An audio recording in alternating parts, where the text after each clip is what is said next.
Hello, good evening, good day, everybody, and welcome to the latest episode of the Ask Abhijit show. I hope you're all doing very well. So, as always, before we get into the questions, let's see who all are there, who all is there on the live stream, on the live chat. I can see Giuseppe Di Fraia, Nishant, Dhruv, Liger, Exasperated Farago, Shivagami Devi, Martian, Illuminati Creek, Unique Tutorials, Devashish, Saurabh, Ashwin, Anshu, Anup, Surajit, Om Bekerikar, PK, Sudhir, Sahil, Devraj, Bharat First, G. Chaudhary, Unhuman, Praveen, Melvin, Paul Greystone, Paras, K8991 Gaming, Tukesh, Aman, Priyanshi, Akshay, the rock star, Strangely Proton, Sriram, Abhinav, Surya, Deepak, Manohar, Arun, Nishant, Noop, Dipto, Nilesh, Supermania, VNT, Dr. Amit Ruparelia, Aditya, Amisha, Vinay, PK Kaushik, Priyanshu, Pavan, Shweta, Utpal Chandra, Harsh, Vinod, the Harwood Butcher, Nishant, Piyush, Aditya, Dhruv, Red Chili, Manmat Tiwari, Ravi Raj, Xi Jinping, Pumin Dui, Anup Khetani, PK, Vikrant, Son Darang, Rakshita, Pramod, Indian Mastiff, and lots and lots and lots of other people. I can see Chiching, hello, Deepak, Manmat, Illuminati, and lots of other people. So I'm gonna stop here now because otherwise I can do this all day and all night. So yes. So with that said, with I cannot greet everybody. Obviously, I can see a million more greetings. I'm so glad to have you all. Thank you so much for being on the live stream. Right, now let's get into the questions. What questions do we have? As always, we have very interesting questions. So, what do we have? Where do we begin? Let's begin with this. So here is demonetization, and I had this video a few weeks ago. I had answered a question about demonetization or something like that, and I said that demonetization wrecked Pakistan's economy. So lots of people disagree with this, and so let's take a look at what people are saying. Suddenly, Pakistanis forgot to print money. That's not what's stopping them. This is only theory and logic. Why haven't they been able to print new currency notes? Not convincing. Ha ha ha. What's stopping Pakistan from printing new Indian currency notes after 2016? Due to GPS enabled currency note feature. Ha ha ha. I think it's absurd. Pakistan still has a printing press, and new currency is very easy to print. Now you can print it with a normal printer. Yes, A4 printer. Go to the shop. Here's the currency note. 10 copy dena. Rishikesh says Pakistan had factories to print the Indian currency and blah blah blah. If they are so good, then they would have continued. It's all coincidence. It's all far fetched imagination. So this is just a sample of the comments that I have got about people who say that Pakistan would have continued printing the currency after we got the new currency. So I am completely wrong, and it's not convincing, and so on and so forth. That's what people are saying. So okay, let's get rid of the questions on the screen. Yes, there's more real estate now. Yes, so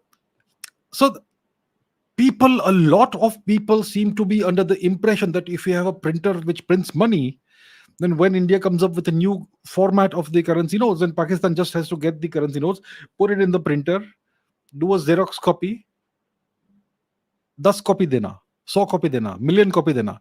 That's what people seem to believe.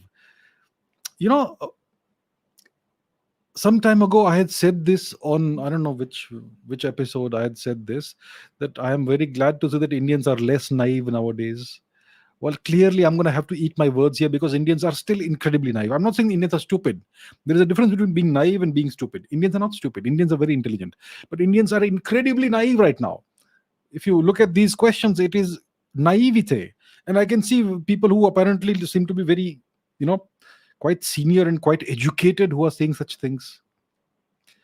You think it's so easy to print any? Then why can't Pakistan print the US dollar or the euro? Why? If they still have the currency, the printing press or whatever it is that these guys are talking about, then if it's so easy to print any currency, even if you change the currency features and everything, then why can't they print billions of US dollars, billions of euros, billions of whatever else? Why? Think logically, use a brain. The gods have given you a brain, use that, right? India changed the currency. See, India changed the paper on which the currency is printed, first of all. And it's not paper, it's cotton fiber. It may look like paper, it may feel like paper, but it's cotton fiber. It's 100% cotton fiber. And India changed all the security features on the currency notes. It's not child's play to replicate all that. What Pakistan, well, I'm not going to go into the details, but what Pakistan seems to have had is an authentic printing machine of the Indian currency. India was getting its currency printed elsewhere, outside of India. And you need this specific ink, and you need all those features. And you need to be able to do that. So let's say you have a printing machine and the ink and all the ingredients that went into printing the 2016 the currency that existed before 2016. After India changes everything, that printing machine is going to be worthless. Okay, that entire process is going to be worthless. So I just don't. I mean, I think this is the fault of the education system, that people don't understand these very basic things. And you will say that the education system doesn't teach us about how currencies are printed and all that. Well, I would say, why doesn't it teach that? I think everybody should know these things. Your teachers and your textbooks in the education system doesn't teach you any of these things. These are extremely important things. We have to understand how these things work. How do security features work in currencies? Earlier, we used to have a thread and a watermark and whatnot. Now the features are totally changed. And they are very hard to replicate unless you have the actual original printing machine and the same the kind of cotton that India is using now for the currency notes and all those things. It's not child's play. It's not like you go to a Xerox ki dukan and you put the currency inside and say, "Das copy dena." That's what people seem to be believing. I mean, look at these comments. Look at these comments. This is just a small sample of the 50 or 60 comments, 100 comments I get every day about this. It's so incredible to see the naivete that people are laboring under. So clearly I was wrong when I said that Indians are less naive nowadays. No, I was wrong. I'm going to have to eat my words right here. So I would like to request everybody, please don't. And people are unwilling to think. If someone says something, why don't you first investigate whether it may be right or wrong, instead of just giving you your knee-jerk reactions? No, you're wrong. No, you're this. No, you're that. Ha ha ha. Think about things properly. Everybody has a brain. Everybody has an intelligence. Use that. Look it up. All the information is available online. How are currencies printed? What are the security features that India has introduced after 2016? Do you think it's so easy to print currencies? Then why don't you go to your local Xerox shop and get your currencies printed? You can do it, but it won't work. Nobody will accept those notes because everybody will be able to say that, clearly say immediately that those are fake. So please understand how these things work. It's not child's play. The Indian government is not stupid. Yes. So yeah, that's what I have to say. Please disabuse yourself of these simplistic notions of how the world works. The world is much more complicated than what you think it is. I can't believe the kind of comments I get in these things. Good God. Anyway, let's move on to something else. All right. Umbrella Corporation. The reason why India can't leverage from this 470 jets deal which is whatever billion dollars worth, is because there's no other option in the market other than Airbus and Boeing. If India tries to pressurize and try to leverage this, they will simply say, don't buy the jets. And there's no other company that manufactures passenger jets. Airbus and Boeing work as a cartel. They have complete monopoly on aircraft manufacturing. They will never allow other companies and other countries to enter into the market. Previously, Bombardier, Canadian company, used to make small passenger aircraft, but Boeing used its lobby and destroyed Bombardier aircraft market. The same thing Boeing did with Embraer, a Brazilian passenger jet manufacturer. It still exists. Embraer still exists and they still have good planes. Both of these companies have absolute monopoly. Yes, there's more to this. Don't you think India needs to collaborate with other nations to manufacture passenger aircraft to break the monopoly, the cartel of these two Western companies? Imagine how much employment we could generate in India if we had the technology and could manufacture those 470 aircraft in India. We are paying $100 billion to the Western thugs. I believe aircraft manufacturing to be one of the most prominent, decisive factor that differentiates a developed country from a developing country and all that. Yes. So I totally agree with what Umbrella Corporation is saying, that Airbus, and that's the deal, right? Airbus and Boeing are a monopoly. It's a duopoly essentially. Uh, Airbus is French, Boeing is American, and these two control most of the aircraft manufacturing industry, more than 90%, I would say.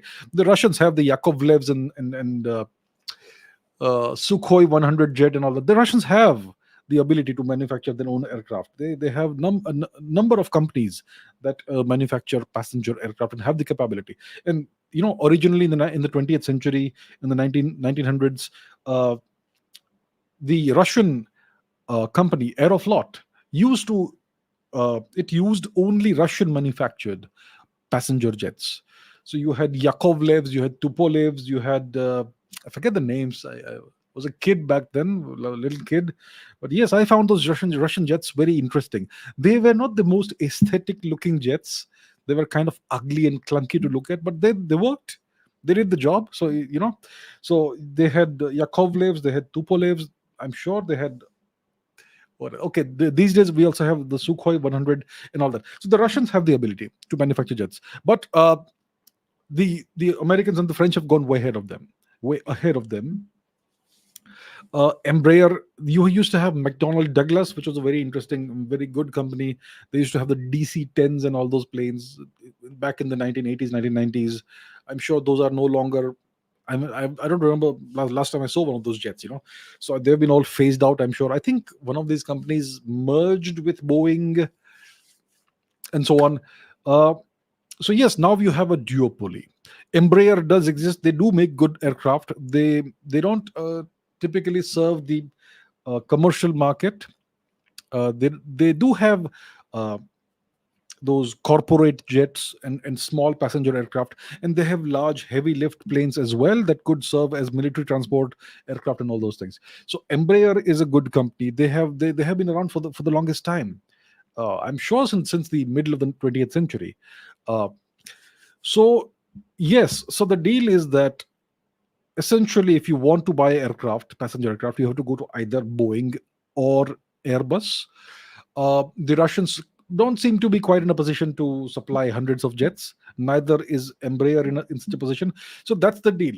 That's the duopoly that these two companies have, and they essentially have elbowed everybody out of the market. Obviously, they manufacture really good planes, except for certain aircraft which have been problematic, like there were these two Boeing crashes recently. Yeah, one in Indonesia, one in somewhere in Africa. But yeah, so they have this monopoly, and that's the reason why, even though India has placed an order for 470 aircraft, we still cannot extract any technology out of them. They will simply say, we are not willing to give you technology, we'll give you the aircraft, and if you insist, then you can go look elsewhere, and there's nowhere else to look. That's the reason why the people who are claiming that India should extract geopolitical advantage or technology transfer from all this, they seem to be badly mistaken. And I see some very senior people saying that India is the Indian government is being stupid and all that. I mean, come on. Yeah, so that's the deal. Now the other question is about should India collaborate with other nations? Well, one possibility is India should go ahead and buy the Embraer company. The Indian government or a private firm should go and buy Embraer. Whatever it costs, buy it. But I'm sure it's not as easy as it sounds. I'm sure there are obstacles to doing that. I'm sure the Americans won't allow this to happen, and so on. India could possibly, like yesterday, I was speaking about this on the Indian Interest podcast, that the Russians have offered joint production of the Sukhoi 100 aircraft, which is a regional jet with a range of about 5,000 or so kilometers, roughly, give or take, and a capacity of about 100 passengers. So the Russians are saying that we are willing to co-produce this with India and manufacture this jet in India. I think that's an interesting offer that they've made, and we should certainly look into that. That would certainly well you know bring a lot of employment, generate a lot of employment in India. And obviously we could pay for the technology, so we could start manufacturing those jets in India. And then once you have one piece of technology, one jet that you manufacture, you can take it forward. You can use that as the base model for creating more aircraft. Like we have the Tejas LC Tejas Mark 1, which is the original initial model, but that's not the final model. We're going to use the learnings that went into manufacturing, into designing and manufacturing this aircraft, into making better aircraft. So that we have the Mark 1A, then the Mark 2, and then we are going to have the twin engine deck based fighter and the AMCA, which are all going to be based to some extent, in some way or the other, on the original Tejas design. So once you have an aircraft that works, then you can start creating a family of aircraft based on the original design by tweaking and modifying the design.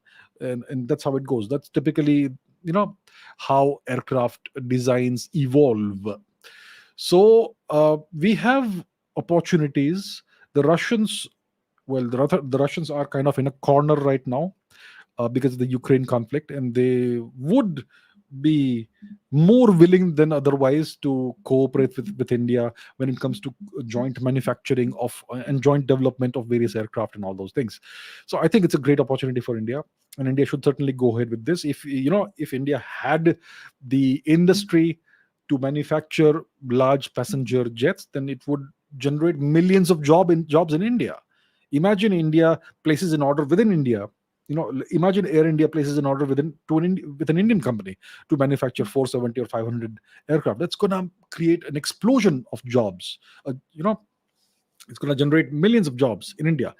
So I think it's high time India takes these things seriously. It's kind of disappointing that India doesn't. Things move very slowly in India, especially when it comes to cutting edge science and technology. So yeah, I think the government needs to take this up very seriously. So yes, I agree with all the things that Umbrella Corporation has said over here. Right, next. Okay, Anantakrishnan says, what are your views on unidentified objects popping up over the US and Canada? And Neer says, what do you think about the Ohio chemical leak that blasted a train, and why is no one asking questions to the USA? Is it anything else than what they are saying? Interesting question. So let's put some stuff on the screen. Yes, the week when I was not here, when I did not do the live stream, this thing happened. The Ohio chemical explosion, which is massive, incredibly massive explosion. Let's put that on the screen, some of those things. Where are we? Right. So take a look at these tweets from some people. This is Alex Stein, a journalist. I think it's a journalist, a host of some TV thing. Okay. A massive explosion and poisoning of American citizens should be a much bigger story. Why isn't the media talking more about Ohio? Yeah, so it's a major thing. It's a very major disaster. It was visible almost from space. The mushroom cloud and the chemicals that went into the atmosphere. Very toxic, carcinogenic chemicals, and there are reports of animals and birds and chickens and fish dying all over the region, but it's being hushed up. And it's very surprising such a big disaster happens and the president of the country doesn't even bother to go there. So it's very surprising. A controlled release burn is a weird kind of corporate doublespeak. This will hurt millions of people in Ohio and Pasadena for years to come, and so on. Yeah, so vinyl chloride is an extremely toxic and carcinogenic chemical, and it was not the only one. There were many more toxic chemicals. And yeah, this is a whole thread by this gentleman Eric Feigelding about this. It's being compared to Chernobyl, and apparently it was entirely preventable. So yeah, it's a very strange thing that nobody in the US is taking this seriously. The media was quiet for the longest time, but social media brought this up, and then the media had to speak about it to some extent. Uh, yeah, mass casualty incident being reported, massive explosion at a metal manufacturing plant in Bedford, Ohio. So this is a different thing, but even this is something that's happened, and once again, it's kind of being hushed up. Then you have environmental scientists that were heading to East Palestine, Ohio, where this thing happened. So there was a plane load of scientists who were going there, environmental scientists, and the plane crashes apparently. Very strange, very mysterious. Uh, Coincidence. There are no coincidences. So it sounds like all conspiracy theories, but there are no coincidences. uh, while you're looking at UFOs and balloons, yeah, Nord Stream is fine. So the 50-car train derailment in East Palestine, Ohio, which was controlled, burned. Fish and wildlife are turning up dead all over the place. The fallout is at least 200 kilometers wide. This was February 14. Today is February 26. It must be much more. And then they are talking about balloons and UFOs. Look at the shiny balloon, ignore what's happening in Ohio. That's essentially what the US media is trying to do. Uh, this is in Tucson, Arizona. More hazardous chemicals leaking all over the place. Something weird is happening in the US. I mean, obviously, it's a very large nation, geographically much larger than India. And I think there are more than 1,000 trail derailments every year in the US. But something is weird. Look at this, toxic chemicals being spilled all over the place and all that. And there's this interesting tweet by Jessica Abraham. So, where is East Palestine? The plant, the train derailed and exploded. This is all about February 23. So all these things that are happening seem to be in a very specific location, in the Great Lakes region, uh, Ohio. The Chinese balloon was shot down over Lake Huron. No, it was not shot down over Lake Huron. They discovered it over Lake Huron or something. Then there are two train derailments, explosion of a plant, a third train derails, a 7.5-acre fire. So these are all apparently coincidences. Well, it's hard to believe these things are coincidences. So these unidentified objects, these so-called UFOs that are popping up all over the US and Canada, it looks like these are being used to distract the public, the citizens of these nations, from other things that may be happening. So yeah, you had a train that derailed and this enormous explosion happened, and huge release of vinyl chloride and other toxic chemicals into the atmosphere. But forget that. Look at the UFOs. Yeah, there are UFOs all over the place. So the US government for the longest time treated people who talked about UFOs as lunatics. They would be locked up in mental institutions and all that. So anyone who spoke about UFOs, or expressed a belief, a non-skeptical belief in UFOs, would be treated as they were mentally deranged, and there were repercussions, severe repercussions to expressing such beliefs or ideas or thoughts for much of the 20th century. But now, the US government, the US military itself is releasing videos and images and all those things of these things. There's a sudden change in tactics and strategies.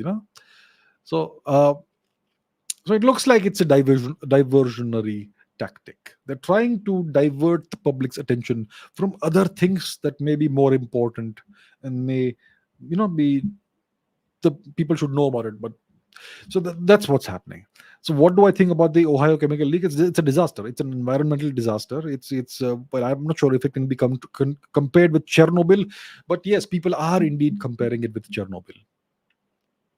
And the media tried its best. The US media tried its best to kind of, not speak about this. But social media is a whole different beast, and it's all come out in the public. So yeah, that's the deal. That's what's happening. And I'm not sure what's the objective of all these things, but yes, these are things that are happening, and they are perplexing. Samarth says, with the West, including France, being rigid and hegemonic at the G20, are they? Okay. How will India be able to mediate and solve the Russia-Ukraine conflict? Do you think it would have been easier to mediate if we were Atmanirbhar and didn't have any border dispute with China? How will India be able to mediate and solve the Russia-Ukraine conflict? The question is, why should India mediate and solve the Russia-Ukraine conflict? Is it our business? No. Why should India get involved in this? Why should India mediate? Why should India solve this problem? Whatever India does, whatever the government of India does, whatever efforts the government exerts, have to promote India's national interest. That's all.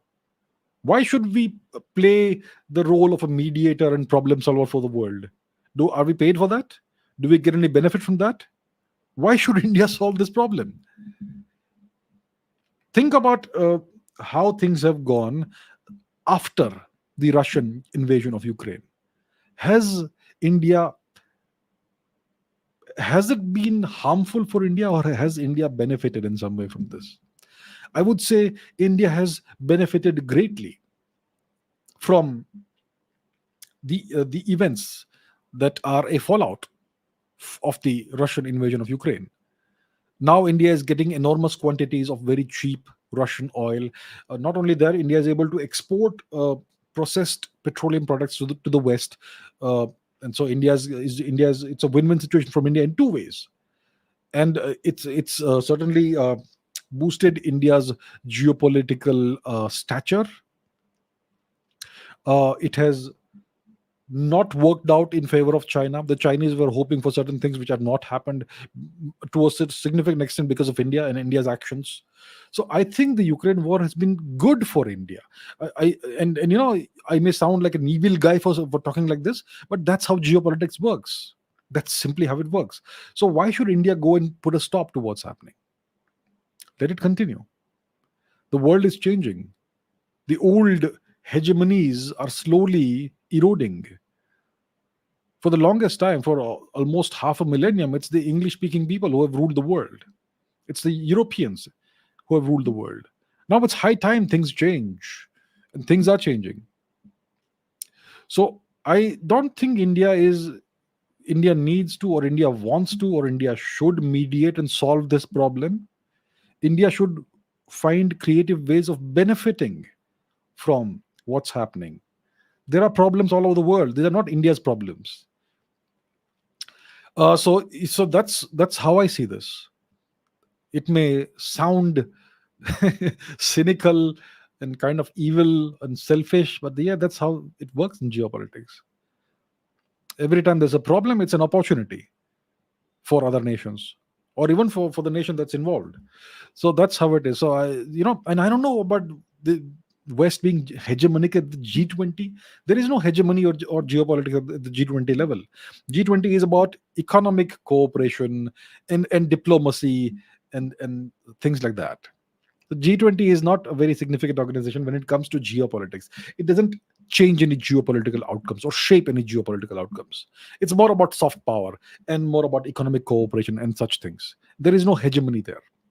Right now, India is the president of the G20, and India is doing very well. India is expanding the activities more than any other nation has done. So, yeah. So, I think India should not waste its time. India is not doing that. India is being very realistic and pragmatic. India is not wasting its time trying to negotiate with these nations, Russia and Ukraine, or trying to mediate or trying to solve the problem. India is benefiting from it as it should.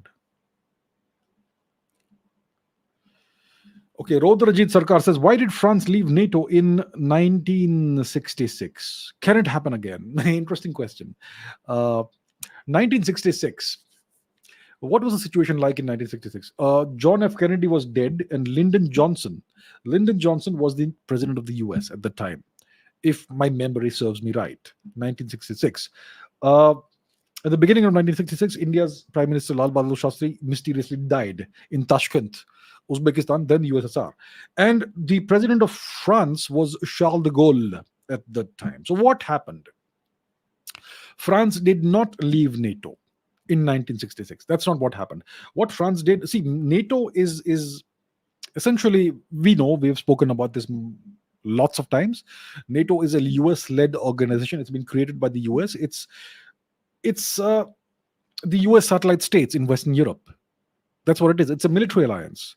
And the US has treated Western Europe as a buffer zone to keep Russia, the USSR, away. and now it's expanding eastwards, and that's what led to the Ukraine war. So in 1966, what France did, see what the demands of NATO are quite stringent.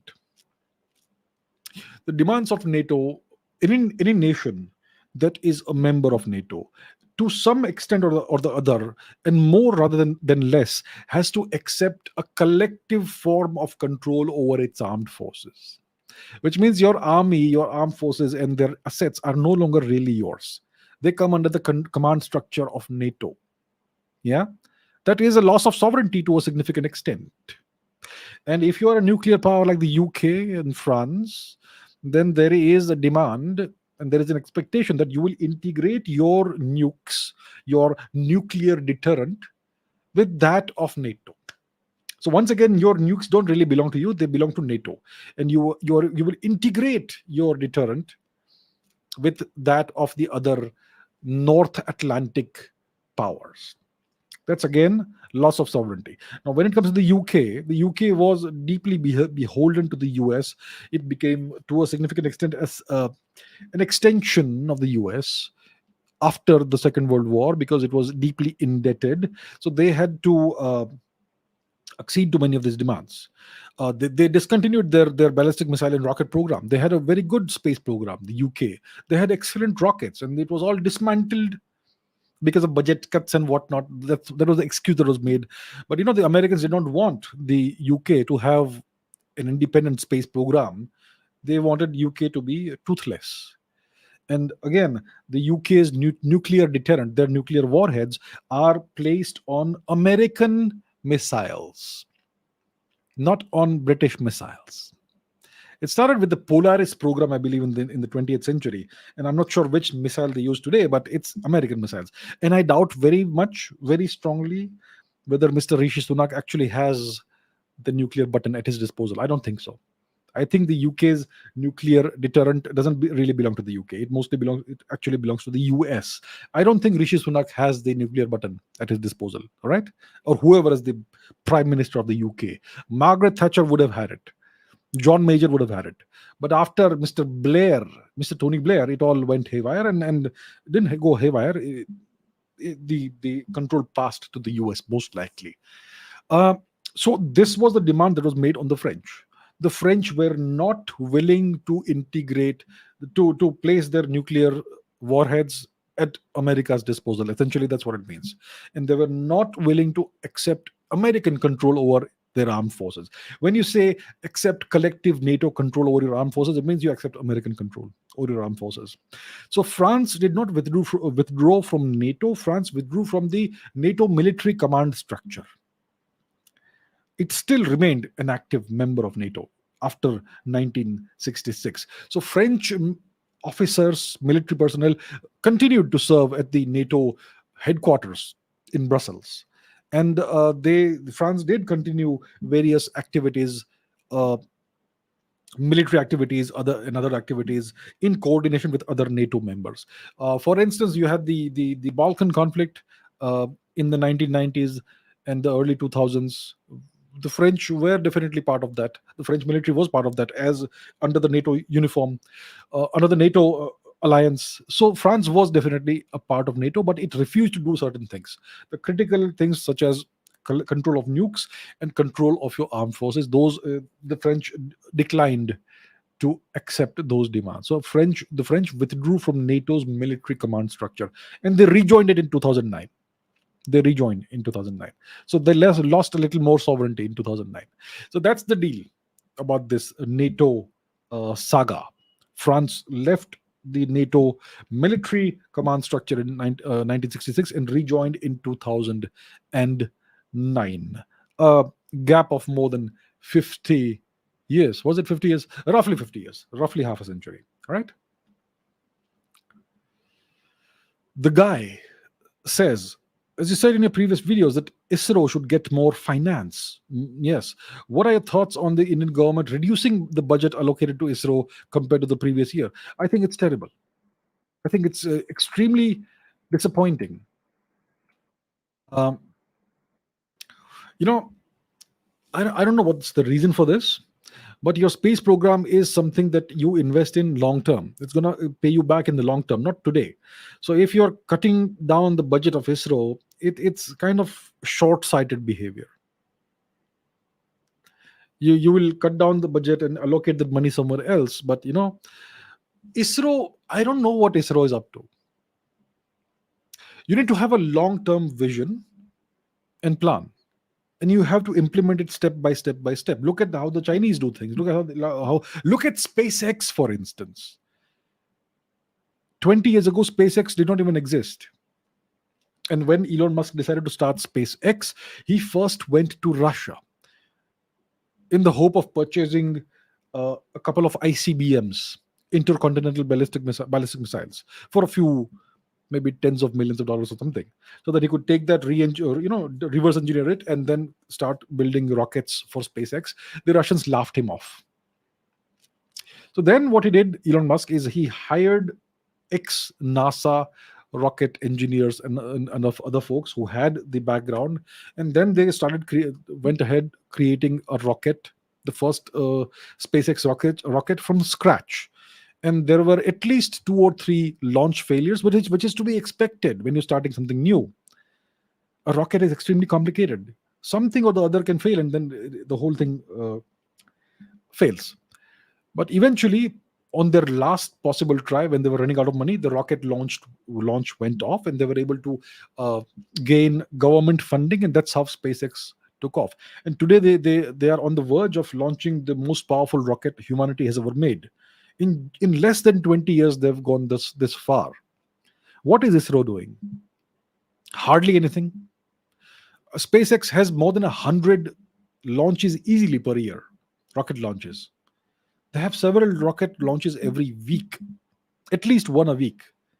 If you look at it on a monthly basis, multiple times a month, at least 10 times a month. So they are launching so many rockets. They are doing so much business. What is ISRO doing? Nothing. Very little. I'm not passing any kind of negative judgment on the quality of India's scientists and engineers. I'm not doing that. That's not what I'm doing. There doesn't seem to be any ambition in the leadership when it comes to the leadership of ISRO. And I'm not talking about the leadership within ISRO. I'm talking about the external political leadership. Because ISRO is entirely controlled by the Indian government, and whatever ISRO does is explicitly something that has been told that it's been told to do. It's entirely controlled by the Indian government, ISRO.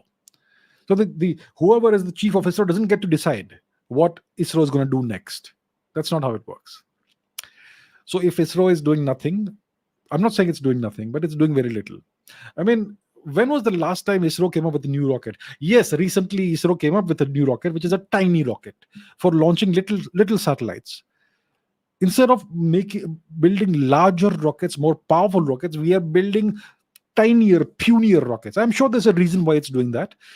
That's to make money. It's to launch small satellites. The purpose of ISRO is not to make money for India. The purpose of ISRO is strategic. It's to make India a major space power, if not the greatest space power. And nothing is being done on that front. Very disappointing. When was the last time ISRO came up with a new, more powerful rocket? The GSLV has been under development for more than a decade. Yeah, they come up with various different iterations and versions of the GSLV, slightly more powerful, slightly this, slightly that. I would like to see a 10 times more powerful rocket come up. We have the ability to do that. It's not being done. By the end of the 21st century, the 2 or 3 nations that are leading the world in space exploration are going to be the 2 or 3 nations that control the entire world. And India is showing no ambition to catch up. The Chinese are not some geniuses. India can surpass China in as little as a decade if we provide the funding to ISRO. But that's not happening. There doesn't seem to be any vision.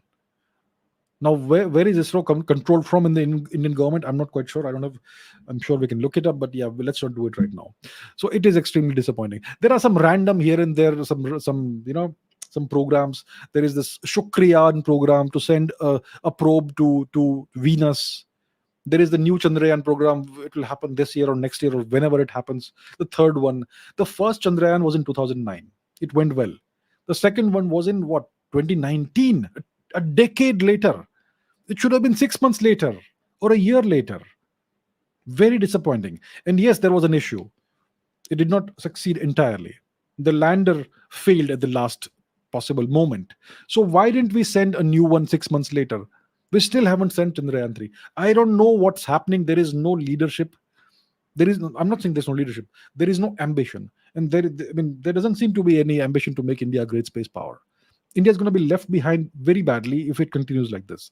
The Americans are returning to the moon. The Chinese are extremely focused on their moon program. They will also soon send people to the moon. SpaceX could send people to the moon very soon. A private company. Where's India? It's extremely disappointing. So the fault is entirely that of the government of India. It's not the fault of the scientists and engineers at ISRO. So one option is for us having private companies that build rockets. We've had a company recently that launched a small rocket, which was more like a single stage missile. But yeah, why not? Good. So we would like to see more of that. But I'm sure there's a lot of red tape in the business sector and all that. So it's very disappointing, to tell you the truth, what's happening with ISRO. I mean, Mangalyaan, we had Mangalyaan when was it? 2014, 2015, somewhere there. Why haven't we followed up on that? Why not send a more powerful, a better robotic spacecraft to Mars? Why haven't we done that? The Mangalyaan eventually powered off because there's only a certain amount of time that the battery can last. So it was successful. We did a good job. We got back 4 or 5 images back from Mars, and after that, nothing. I don't know why. So there's a lot that can be improved, and to be very honest, I'm extremely disappointed with the government's attitude when it comes to ISRO. I'm sure we need to spend money on other things, but there's a lot of wasteful expenditure also. There are so many programs that are all that can be cut down to some extent, and the money could be allocated to ISRO. We really need to be serious about space exploration. I know there are votes to be had and elections to be won and all those things, which is also very important. I'm not saying it's not the case. If you lose an election, everything goes to hell. So yes, you have to win elections and all that. You need to get the popular vote. Most people don't understand what's the big deal about space. I understand. But you still need to fund the space program, because that's the future. In 20 years, 40 years, if India is not caught up with China or the US, we're going to be left behind way too badly. Remember in the 1990s, in the 1980s and 1990s, Pakistan and India were neck to neck when it comes to the economy. Today, India has gone so far ahead of Pakistan that the Pakistanis can't even compare themselves with India anymore. So that's what could happen to ISRO vis-a-vis NASA and SpaceX and the Chinese space program in the next 20 years if we continue with this attitude. There needs to be a 100-year vision of where India needs to be when it comes to space exploration in 100 years. And we need to start working towards that. It's not happening. Very disappointing. That's all I can say about this. Okay, Linda says, this is from Twitter. Why is the English language so, Yeah. Why can't I spell toast as T-O-S-T? Well, T-O-S-T also gives you toast. But yeah, we have to write it as T-O-A-S-T. The English language is so incredibly arbitrary. The grammar is incredibly arbitrary. The spellings of words are incredibly arbitrary. The pronunciations are incredibly arbitrary. Why is it so? I mean, can't you just write the letter Q instead of Q-U-E-U-E? Why just not Q? So it's extremely hard for a non-native English speaker to learn the English language. That's why people make so many spelling and grammatical mistakes. And in India, if you make spelling and grammatical mistakes in English, you are regarded as somebody of inferior intelligence, which is pathetic, which is wrong. So why is the English language the way it is? Why is it so? Well, it's not a problem with the language itself. The problem lies with the script that is used to write the English language. Which script do we use to write the English language? The A, B, C, D, E, F, G, H, that script. It's not the English script. It's the Latin script. And the Latin script is not native to England. It's an external imposition on England. The Latin script emerged in Italy, in the pre-Roman times, and it was the script that was used by the Romans during the Roman times.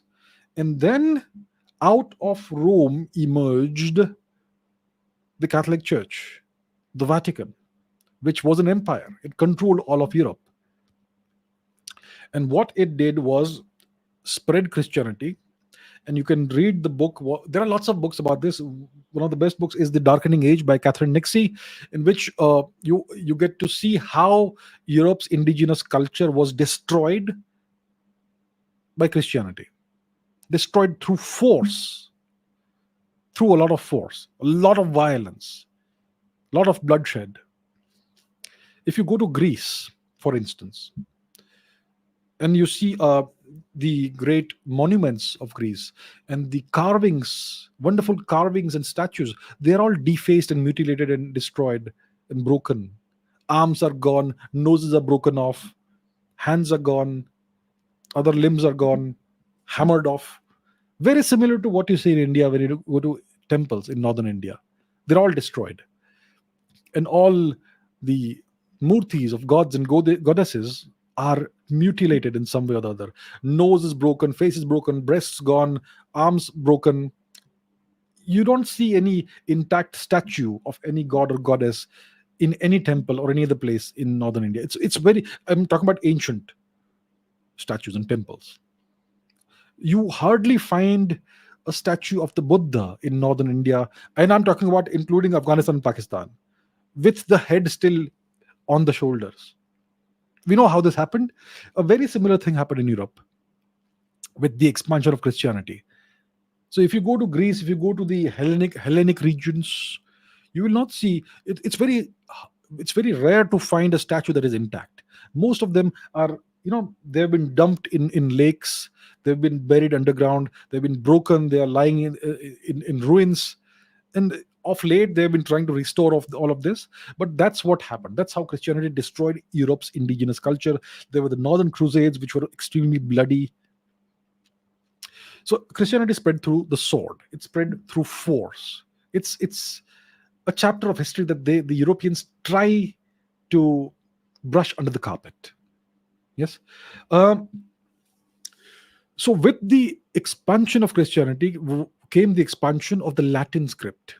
And everywhere, see, Europe had its own scripts. Let me give you some examples of European scripts that emerged outside of Rome. There were the runic alphabets, for instance, that were used to write the Germanic languages. There is some speculation here about it may have been based on an early version of the Greek alphabet. So the Greeks had their own alphabet. You had the runic alphabet. Take a look at this: the Elder Futhark, the Younger Futhark, the Gothenburg runes, Latinized Futhark, and a lot more. There were lots of different forms of the runic alphabets. These were typically used to write the Germanic languages. English is a Germanic language. They were used to write the Scandinavian, Teutonic languages, the Scandinavian language, the Viking language, and all those things. There are lots of rune stones that you find across Europe. So all of these European languages, if they did have a script of their own, it was typically a runic script, and there were other scripts as well. You had other scripts in the Aegean region, in Greece, and all that. So you had lots of indigenous scripts that had emerged in Europe. All of these were wiped out. All of these were destroyed, and a single script was imposed over almost the entirety of Europe. That was the Latin script, and this was not a native script to most of the European languages except for Latin. So then they had to adopt a foreign script to write their language. For the longest time, it was not, the Latin script was for the longest time was not used to write the native languages. It was only used to write, Christian theological stuff, the Bible and things like that. So the Bible and all that was typically only written in Latin for the longest time, and that's a whole different story. But eventually, the Latin script, which was the only script left, was then eventually adapted to write the various European languages, including English. So in French, so I'm familiar with French. So in French, you have these accents: accent aigu, accent grave. You have the cedilla and things like that. In German, also they have various diacritical marks that they've imposed, that they've introduced on the Latin script to make sense of it, to make it more to adapt it a little bit to the German language. So then you had these things. The Russians use the Cyrillic script, which is a native script. So the reason why the English language is so arbitrary, the spellings and pronunciations, is because it uses a script that is not native to the language and not native to the region. It's a foreign script that has been force fitted on the culture and on the language, and that's why it's so hard to use it. Imagine the English trying to use the Chinese alphabet to write English. Won't work, right? Imagine Indians trying to use the Chinese alphabet, the Chinese script, to write Hindi or Telugu or Tulu or Kannada or Assamese or Gujarati or Kashmiri or Pashto. Will it work? It simply won't work. It may work to some extent, but it's not going to work fine. It's not going to work perfectly. So that's what happened with English. A foreign script was hegemonically superimposed and force fitted on the English language, and that's why it's so weird, and that's why it's so arbitrary, and the pronunciations and spellings and everything is so weird. That's why it's so hard to learn the English language. Right, next question. Oh man, once I get this question at least 10 times a day. Comments, at least 10 comments like this every single day. So I'm sure you are all familiar with this video on my channel, the Genghis Khan video, why Genghis Khan refused to invade India. And I get this comment at least 10 times a day. But it's been a while since I took it, so let's take it. This is by Muhammad Adil. And Muhammad Adil says, it's better to put evidence and reality in the light of history. It all looks like speculation. We all know that Delhi Sultan allauddin Khilji and what he did to the army of Genghis Khan and his army. So I get this, like I said, I get it all the time, and there are lots of people who say who insist that I am totally wrong, that Genghis Khan did not voluntarily go back. He was defeated by Allauddin Khilji and his army. So Allauddin Khilji was the great savior of India. He saved India from Genghis Khan. That's what people keep on insisting on day after day after day. Okay, let's so why can't people try and find the information from and verify their claims, their own claims? Let's go to Google. Yeah, let's see for ourselves if there is any truth to what Muhammad Adil is saying. Okay, let's first Google simply Genghis Khan. We have to write it as Genghis Khan, not Genghis Khan. All right, let's see. So Genghis Khan was born in roughly around 1162 AD. He died on August 25, 1227. What year? 1227. Now, let's go back and search for allauddin Khilji. This fella, whatever his name is. So, Genghis Khan died in 1227. When was this gentleman born? Allauddin Khilji, the great savior of India, apparently. He was born in 1296. Do you see that Allauddin Khilji was born at least 2 decades after the death of Genghis Khan? If that is the case, then how could he possibly have defeated Genghis Khan? Please explain to me, dear geniuses. I mean, I just don't understand why people are like this. Why can't you just double check, cross check what you are claiming and what you're believing? It's so easy to do it. It's at your fingertips. Pick up the phone and Google it, but you won't do it. The same time that it must have taken Muhammad Adil to write this comment, in the same time he could have checked the evidence for himself, but he will not do it. I'm not sure which country he's from. I am assuming he's Indian. I don't get it why Indians are like this. We insist on believing certain things, and even though it's so easy to check the information and data for yourself, you will not do it. I just don't get it, this attitude. We got to change. We got to improve. Whatever your beliefs are, today you are in a position to immediately, on demand, check whether you are right or not, whether your beliefs are correct or not. So why don't you do it? What prevents you from doing it? Do I prevent you from doing it? Does the government of India prevent you from doing it? Does Joe Biden prevent you from doing it? Does George Soros prevent you from doing it? Nobody's preventing you from doing it. So please, I would like to invite everybody, all the viewers, I would like to exhort you all, please utilize technology. Please cross-check whatever your beliefs are. Please double-check whether you are right or not. All right. Ramalakshmi says, can you talk about Operation Popeye, and did it really affect the environment? In contrast, what would be the difference between it and creating artificial rain? Operation Popeye. So this is something that goes back to the Vietnam War, 1960s, 1970s. The Vietnam War, well, the roots of the Vietnam War go back to the Second World War and before, but it's something that happened in the 1960s and 1970s. So in the Vietnam War, it was about the Americans. Well, they apparently did something called a false flag operation, the Gulf of Tonkin incident, and they used that to precipitate the war, trigger the war, and the objective was to defeat communism and bring in democracy and human rights. Democracy and human rights.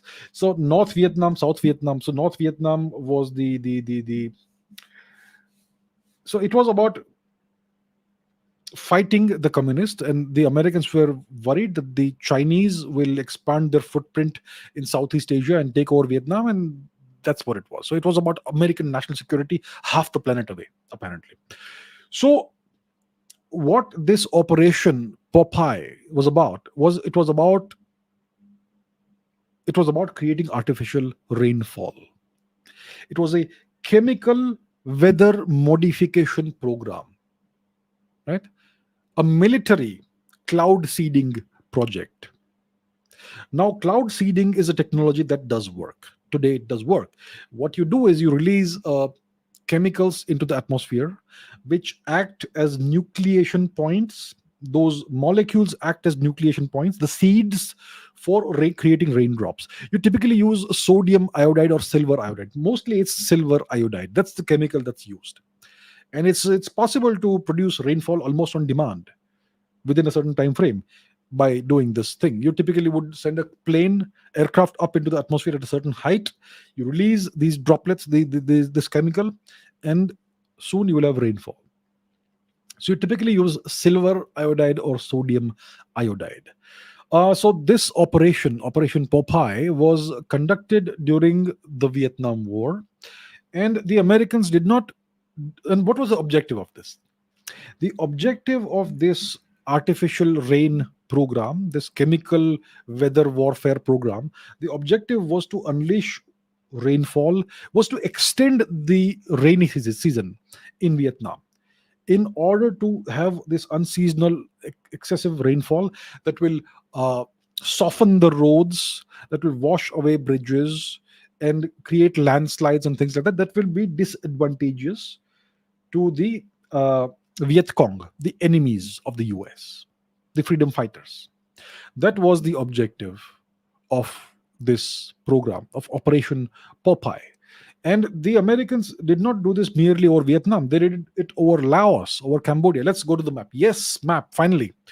We have to see the map. Where is the map? Where's the map? Where is the map? Here's the map. Here's the map. Where is Southeast Asia? Where's Vietnam? You can orient yourself going eastwards from India, and then we zoom in, zoom in, zoom in, zoom in. So this is they call it Indochina. We used to call it Suvarna Bhumi, this entire region, Myanmar, Thailand, and eastwards. So Vietnam is this long geographical region, this country over here. And then you have Cambodia. Then you have Laos, whose capital is Vientiane. Then you have Thailand. So the Americans did not merely do this cloud seeding activity over Vietnam itself. They did it over Laos, over Cambodia, and even over Thailand. That's what we know they did in Operation Popeye.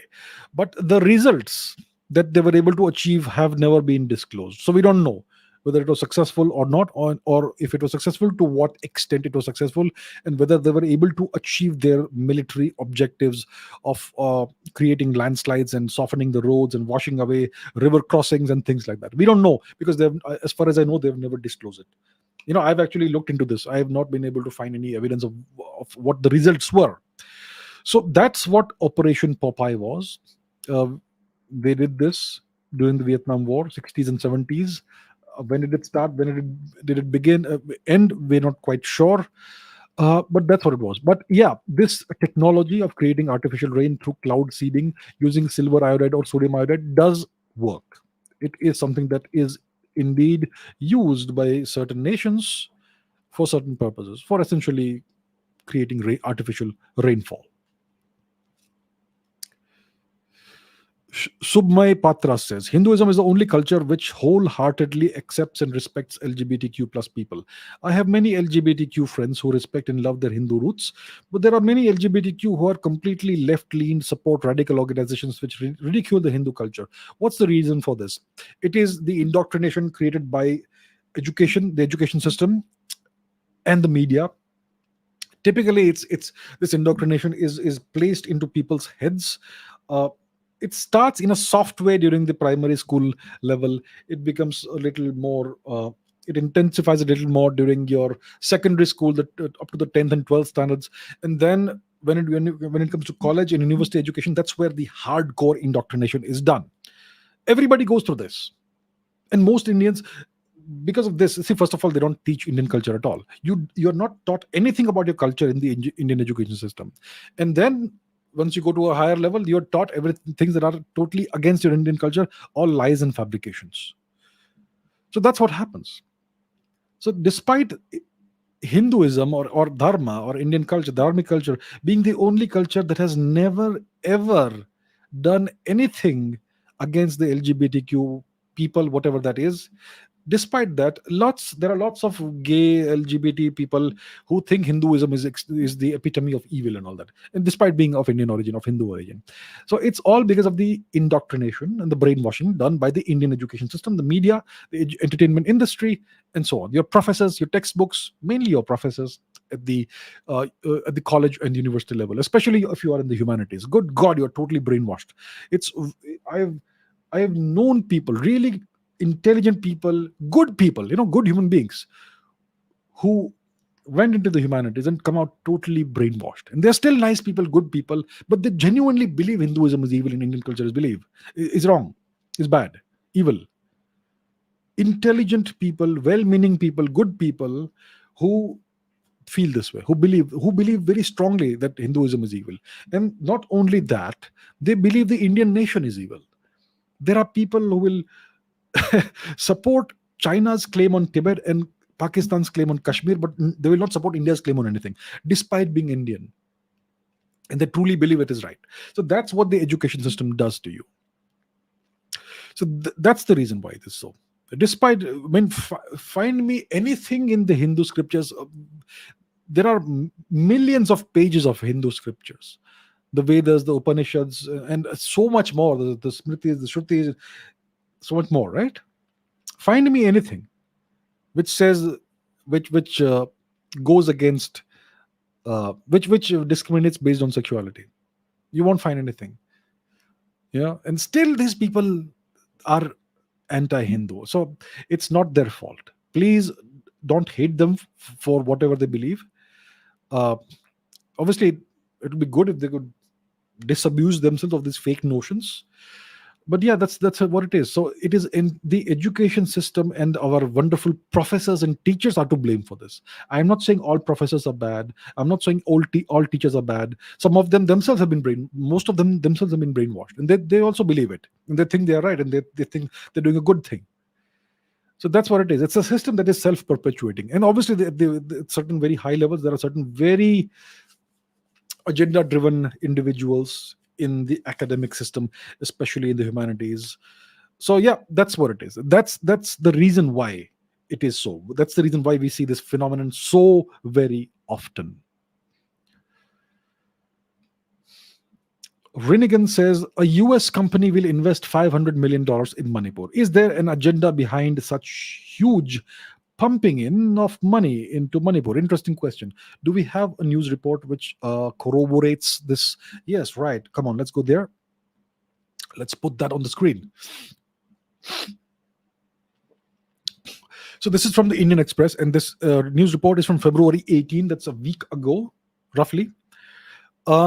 US company to invest 500 million US dollars in Manipur's tourism, according to Chief Minister Mr. Biren Singh. Citing the willingness of several other foreign investors from Argentina, Peru, and Bangladesh to invest in the state, the chief minister said Manipur will witness development in all sectors. So recently there was the G20 meet. There was a G20 meeting, the B20 meeting in Manipur in Moirang.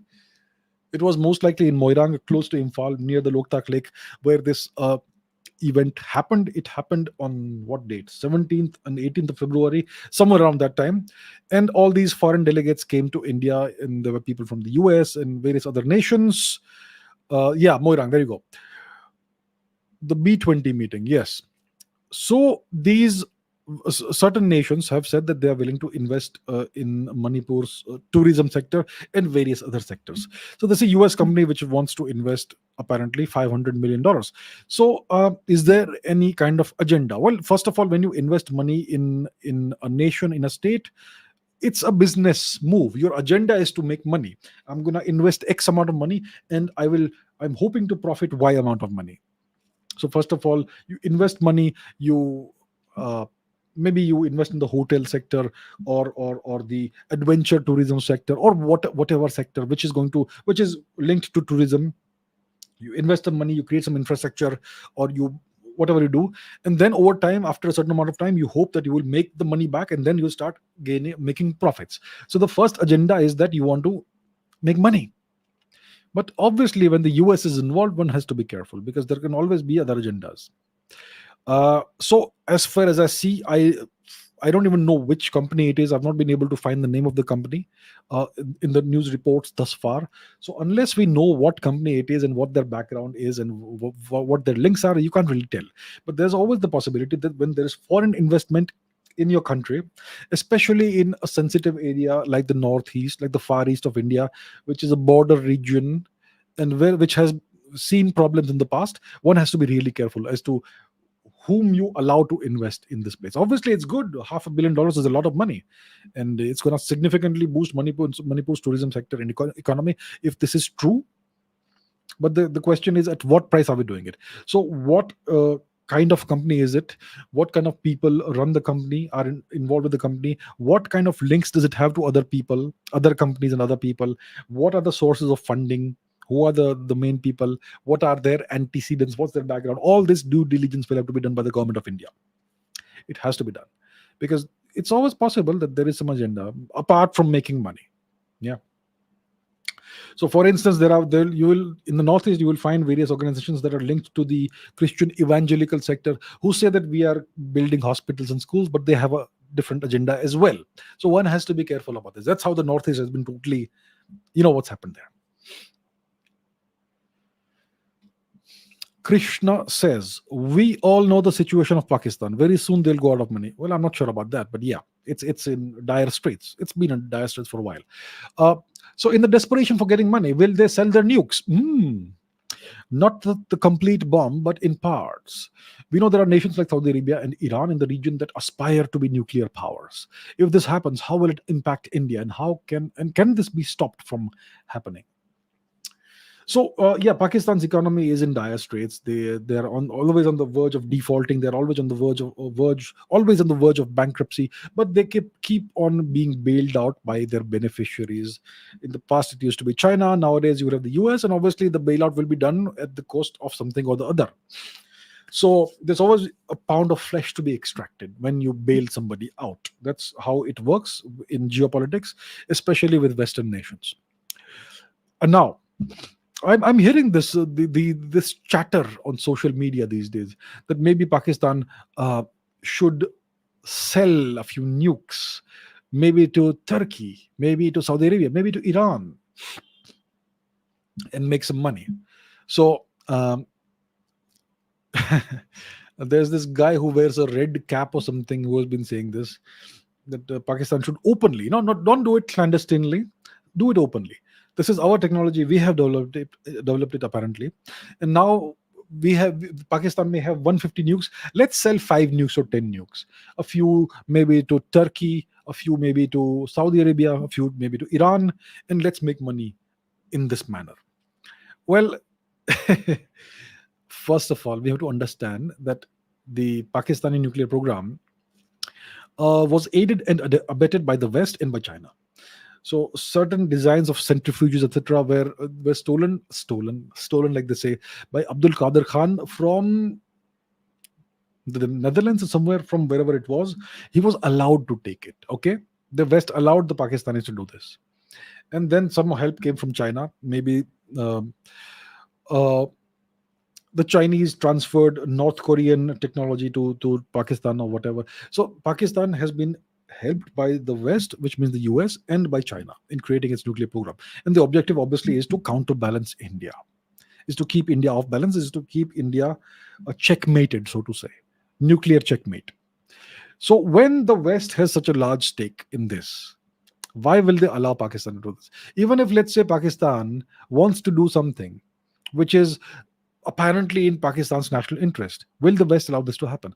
Imran Khan, as prime minister, wanted to make Pakistan more independent of the West. He wanted Pakistan to have more self reliance, to be a self respecting nation. See what happened to him. There's always the possibility of a coup in Pakistan. So the West does not want Iran to acquire nuclear weapons. The West does not want any other nation to acquire nuclear weapons, neither Turkey nor Saudi Arabia.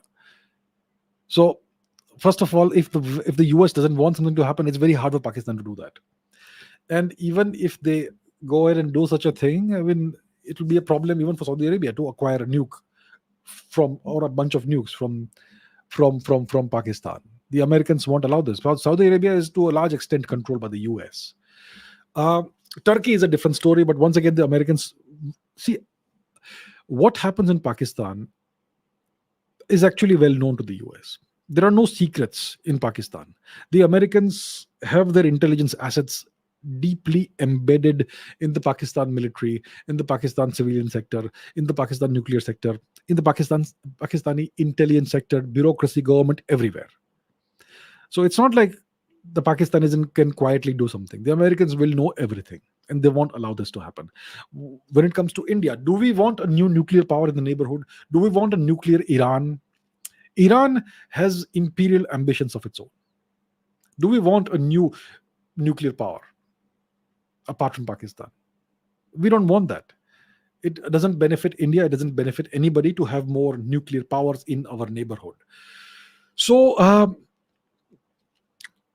so will they sell their nukes? I think they may think of selling the nukes, but I don't think the Americans or anybody else will allow them to do it. It's nice to talk about it and pretend to be a great geopolitical expert, but it's extremely impractical, if not unfeasible completely. Vaibhav says DRDO chief said that the Advanced Medium Combat Aircraft, the AMCA, will take its first flight in 2030 and the induction will begin in 2033. Don't you think it's too late? We should consider Russia's offer of Su-75, Su-57, or order a huge number of Tejas Mark 1A to fulfill decreasing squadrons? Question mark.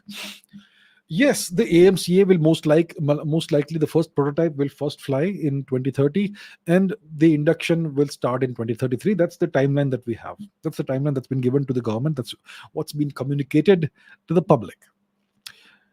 Do I think it's too late? I don't think it's too late. When it comes to the development of any aircraft, it typically takes a decade or two. Look at the development timeline of the F-35, the American F-35, or the F-22. Look at the development time of the Rafale that we are now using. All these are extraordinarily complicated, complex machines. It's not like in the Second World War we had the Spitfires that you could knock out, 20 a week or whatever. It's not like that. Mustangs, P-51, what is it? P-61, 51, Mustangs, Spitfires, Focke-Wulfe, Messerschmitts, Henkels, Rush, Japanese Zeros. Those were low-tech aircraft compared to what we have today. Today's fighter planes are extraordinarily complicated. Many of these fighter planes are aerodynamically unstable, but you make them unstable to give them more maneuverability. But then you have to control the flight through computers, and you need a huge amount of computing power and extremely sophisticated software to do that because your plane is aerodynamically unstable. So the more maneuverable you want your fighter plane to be, the more, well, you have to introduce some kind of aerodynamic instability in the fighter plane, which means it can't fly itself. It needs a computer to fly it, with the avionics rules and all those things. So it and the AMCA is going to be a fifth generation fighter plane with significant stealth features and other characteristics. And India is essentially developing all these technologies on its own because nobody's going to sell this technology to India. So it's going to take time. 2030, I think it's kind of an optimistic time frame, just 7-8 years from now, but I hope it works out in that time. India obviously has learned a lot of lessons from the Tejas development program, the LCA Tejas development program. The Mark 1A is coming out. The Mark 2 will come out in a few years. We also have the twin engine deck based fighter that's going to come out in a few years, and the AMCA. So I think it's a realistic time frame, if not a slightly optimistic time frame. I don't think it's too late. It typically takes that much time to develop a fighter plane. So then what India should do is we need to find stopgap solutions for the next 10 or so years, 15 years. Because it's going to be by 2035 that India will have a significant number of these fighter planes, indigenous fighter planes inducted, hopefully. So for the next 10-15 years, we need to find stopgap solutions. One possibility is that you buy more Rafales. The other possibility is that you co-develop the Sukhoi 57. No, it's already developed. So maybe you could manufacture that in India. Tell the Russians that, yeah, we want to manufacture at least 100 of these. So then they will move the manufacturing facility to India. It will generate jobs, and we will also hopefully gain some technology transfer through that. Or maybe we co-developed the Sukhoi 75 with the Russians. Now, we tried to develop the fifth generation fighter aircraft with the Russians, co-develop it. We gave them a certain amount of money, but they were not willing to transfer the technology. So that money was sunk, it was lost, and India withdrew from the program. That program was based on the Sukhoi 57. So we know what the Russians can do. They are not always gonna play ball. They will try their best to not transfer the technology. Obviously, that's how it goes. So one has to be careful with these things. So one could co-develop the Sukhoi 75, which is a certain kind of fighter plane with the Russians. Maybe it will fill in one of the gaps in our requirements. Maybe we could buy some Sukhoi 57s. I think that the Rafale is a far better alternative. It's kind of expensive, but yeah, well, good technology costs money. It's a very capable fighter plane. So one could go for the Rafale. One could buy the F-16. The Americans want us to buy F-16s or the F-15A Hornet, or the Sukhoi, or the 57, Sukhoi 57, 75. We have a bunch of options. Or we could order a huge number of Tejas Mark 1A fighter planes. All these possibilities exist. Clearly, we need a stopgap solution for the next 10-15 years. Maybe 100 fighter planes of some kind. The best possible fighter plane we can afford. So that's for the government to decide. So I don't think the AMCA development timeline is very late. I don't think it's too late. It takes time to develop a really world-class fighter plane. And the AMCA is going to be one of the best fighter planes in the world. That's the objective. So that's not going to be easy to do. It's going to take time. So the time frame is fine. So we need to find a stopgap solution in the meanwhile. The easiest thing to do is to buy maybe a total of approximately 100 Rafales. That's the easiest thing to do because we already operate the Rafale, and we don't want to have a big mix of different kinds of fighter planes because that becomes a logistical nightmare. So maybe the Rafale makes sense, unless the Russians give us a good technology transfer deal, in which case we could look into that as well. So these are the options that we have, and the government and the military should need to get together, which I'm sure they're doing, and they need to find the best way forward, and that too don't take too long to decide. Typically, these things take decades to decide, which is incredibly slow, and that's bad for India's national security. Varun Joshi says, could you please share light on the Tartus port and its significance?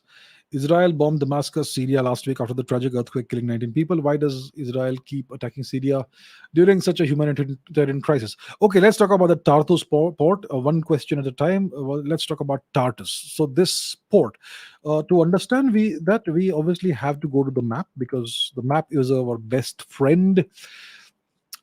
This port, Tartus, or whatever the pronunciation is in Syria. Where is Syria? It's on the eastern Mediterranean coast.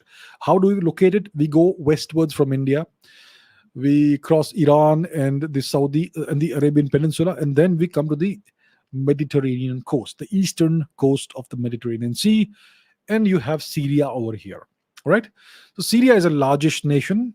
The large cities are obviously Damascus in the south. You have Homs somewhere here, Homs in the west, Aleppo in the north, and then you have a couple of ports on the Mediterranean coast. One is Latakia, one is Tartus. So what's the significance of the Tartus port? Let's zoom in. This is the only Russian operated port in the Mediterranean Sea, and it's most likely one of the few military bases that Russia has outside of its geopolitical region of influence. So let's go into this thing. Let's open the satellite imagery.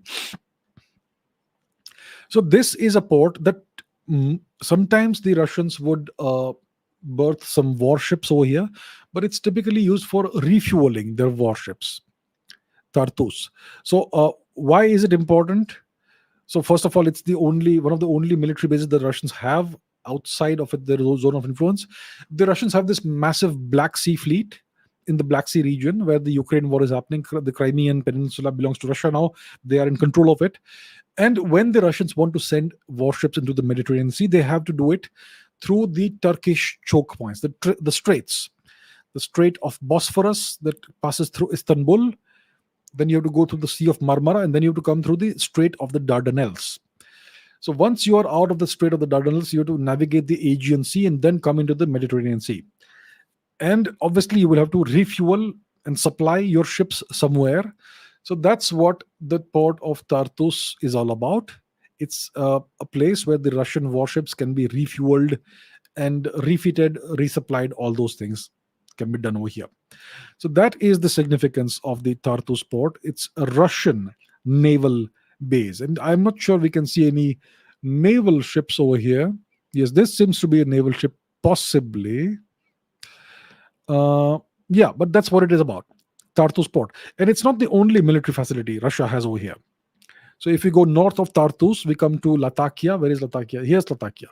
Well, Latakia is not exactly operated by Russia, but there is an interesting Russian presence near Latakia. It is over here, Khmemim, or whatever it's called, Khmemim. And as you can see, there is this airstrip over here. There's an airport over here. It's called the Basel al-Assad International Airport, but it's actually a Russian Air Force base, right? That's what it is. It's at Khmemim, south of Latakia. Now let's zoom a little bit into it and see what we can discern from the satellite imagery. So clearly, immediately we see these aircraft over here. These are very clearly Russian aircraft. Shall I zoom in further? This is an AWACS system, airborne control and warning system, and there are other planes as well. These are heavy lift aircraft of Russian make, very clearly. Yeah, so we can see the Russian presence over here. Let's see what else we can see over here, find over here. Excuse me. I can see some helicopters. So these obviously are most likely also Russian helicopters. They look like alligators.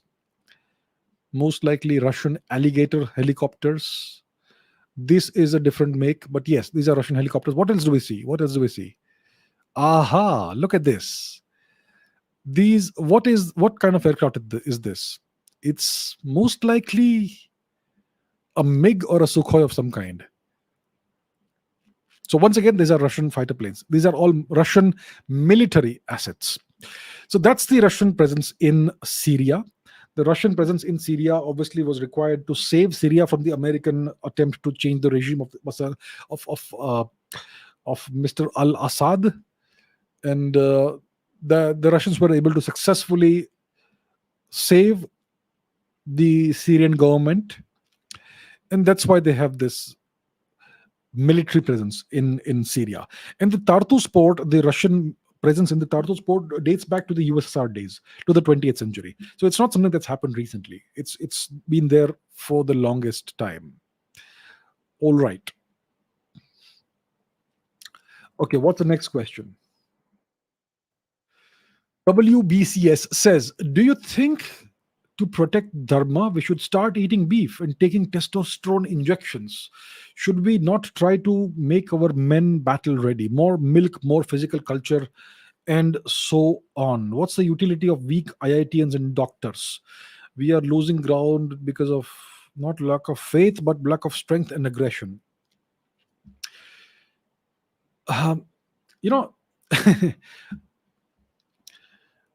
I would agree that everybody needs to be physically fit and active and strong. That's why I keep saying everybody needs to take care of their health, lift weights, eat good food, eat a healthy diet. I'm not sure anybody needs testosterone injections. It's true that the testosterone levels of men are falling worldwide.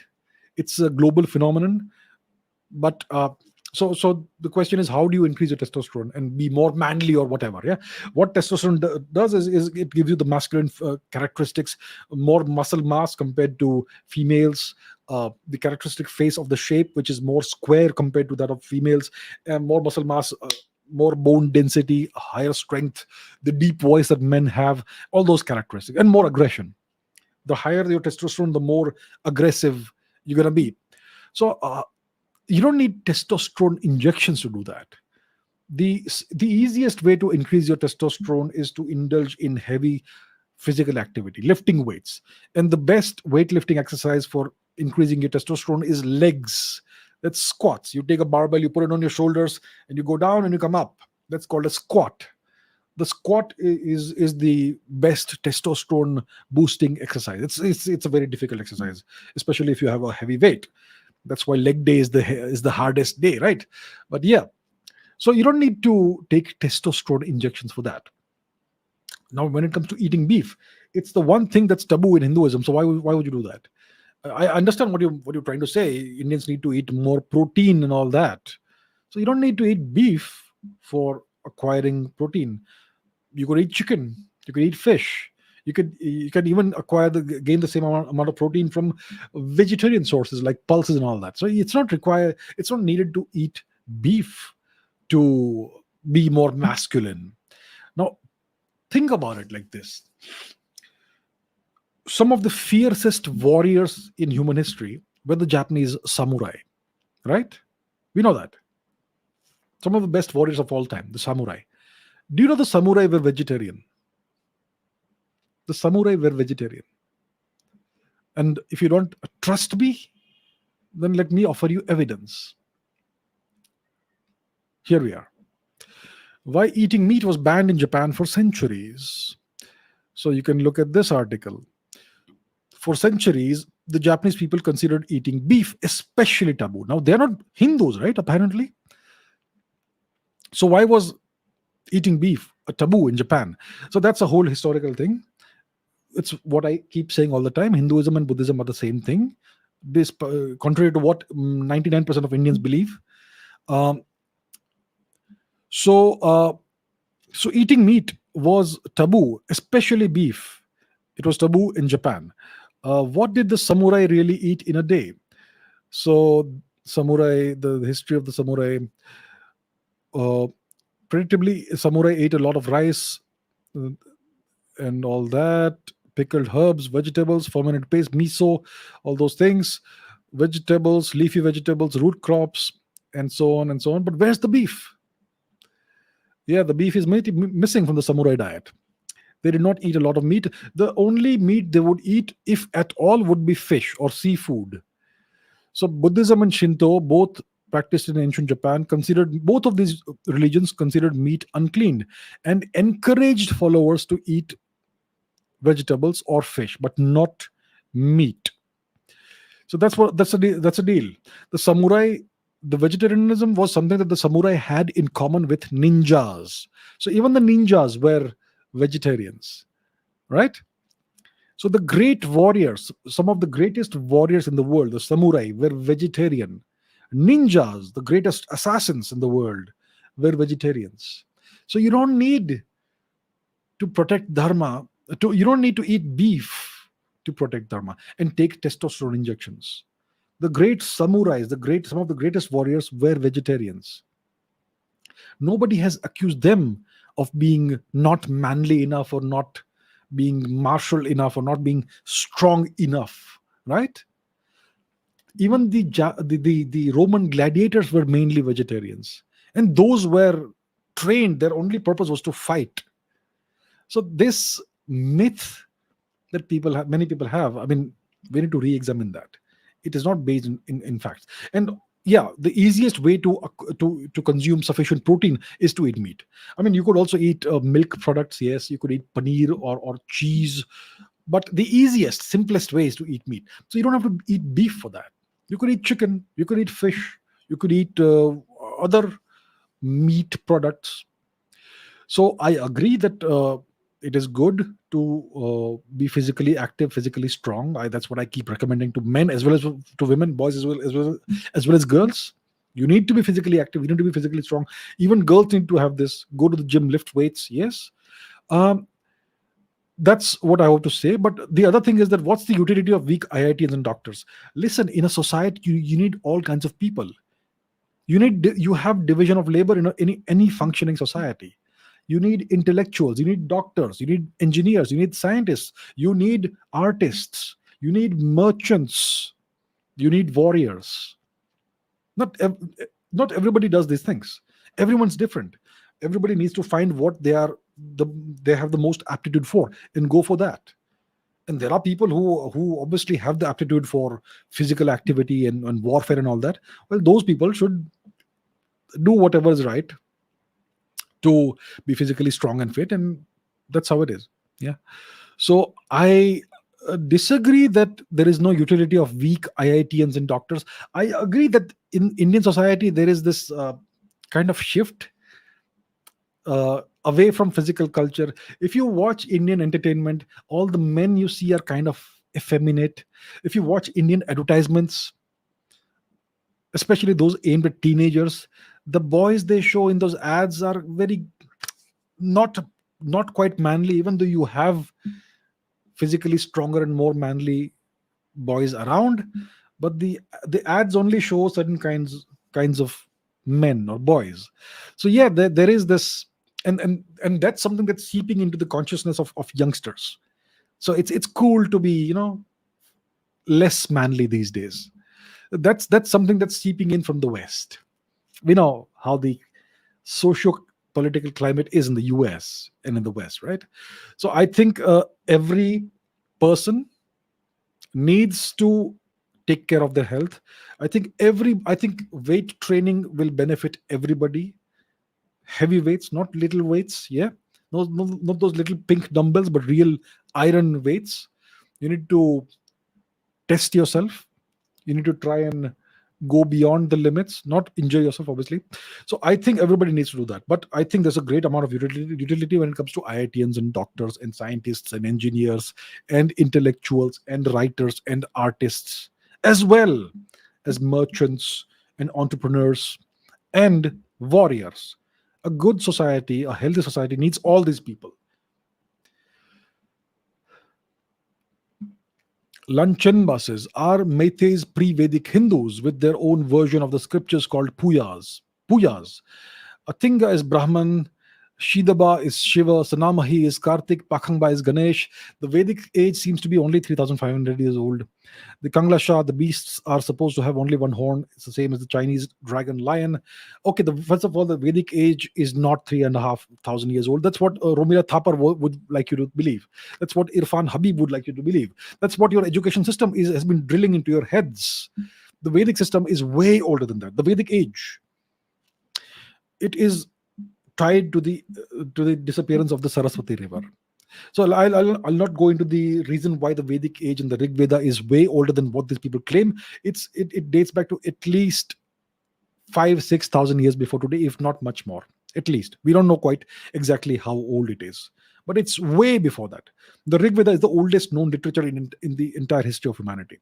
So the Vedic age is not 3,500 years old. Now the question about the Meiteis. The Meiteis are the people of Manipur. Where is Manipur? I hope you all know. In case you don't, let me go to the map as always. Where's the map? Where's the map? Where's the map? So where is Manipur? Let's find Manipur. Manipur is in the far east of India, which people colloquially call the northeast, south of Nagaland, north of Mizoram, west of Myanmar. This is Manipur. It used to be a kingdom. It is now a state.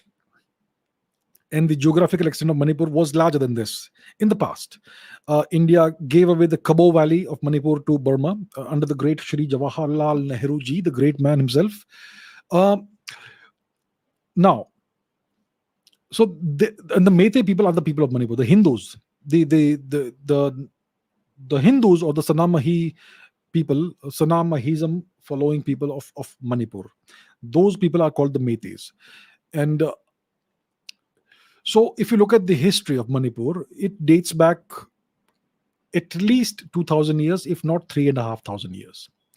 There is the Royal Chronicle of Manipur, which is the record of the kings of Manipur and the dynasty of the royal dynasty of Manipur.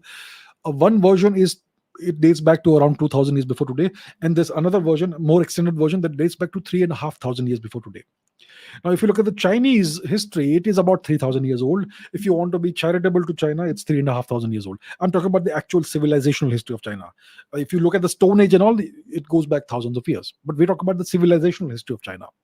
So Chinese civilization is 3,000 or 3,500 years old, and Manipur itself, its history is about 3,500 years.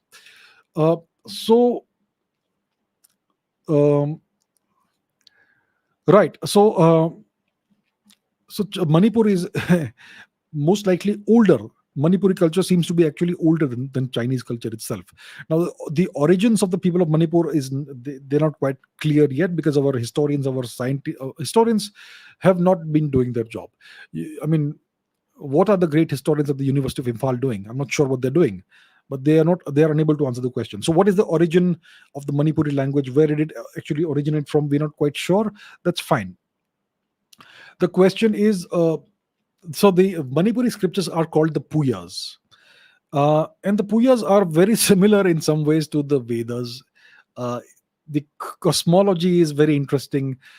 There is, the cyclical theory of the universe, just like what we have in the Vedas. I was speaking to a Manipuri friend recently, and he was saying that there are apparently 7 big bangs or 7 cycles thus far, according to the Manipuri Puyas, the Meitei Puyas. That's interesting. And it's obviously a polytheistic system.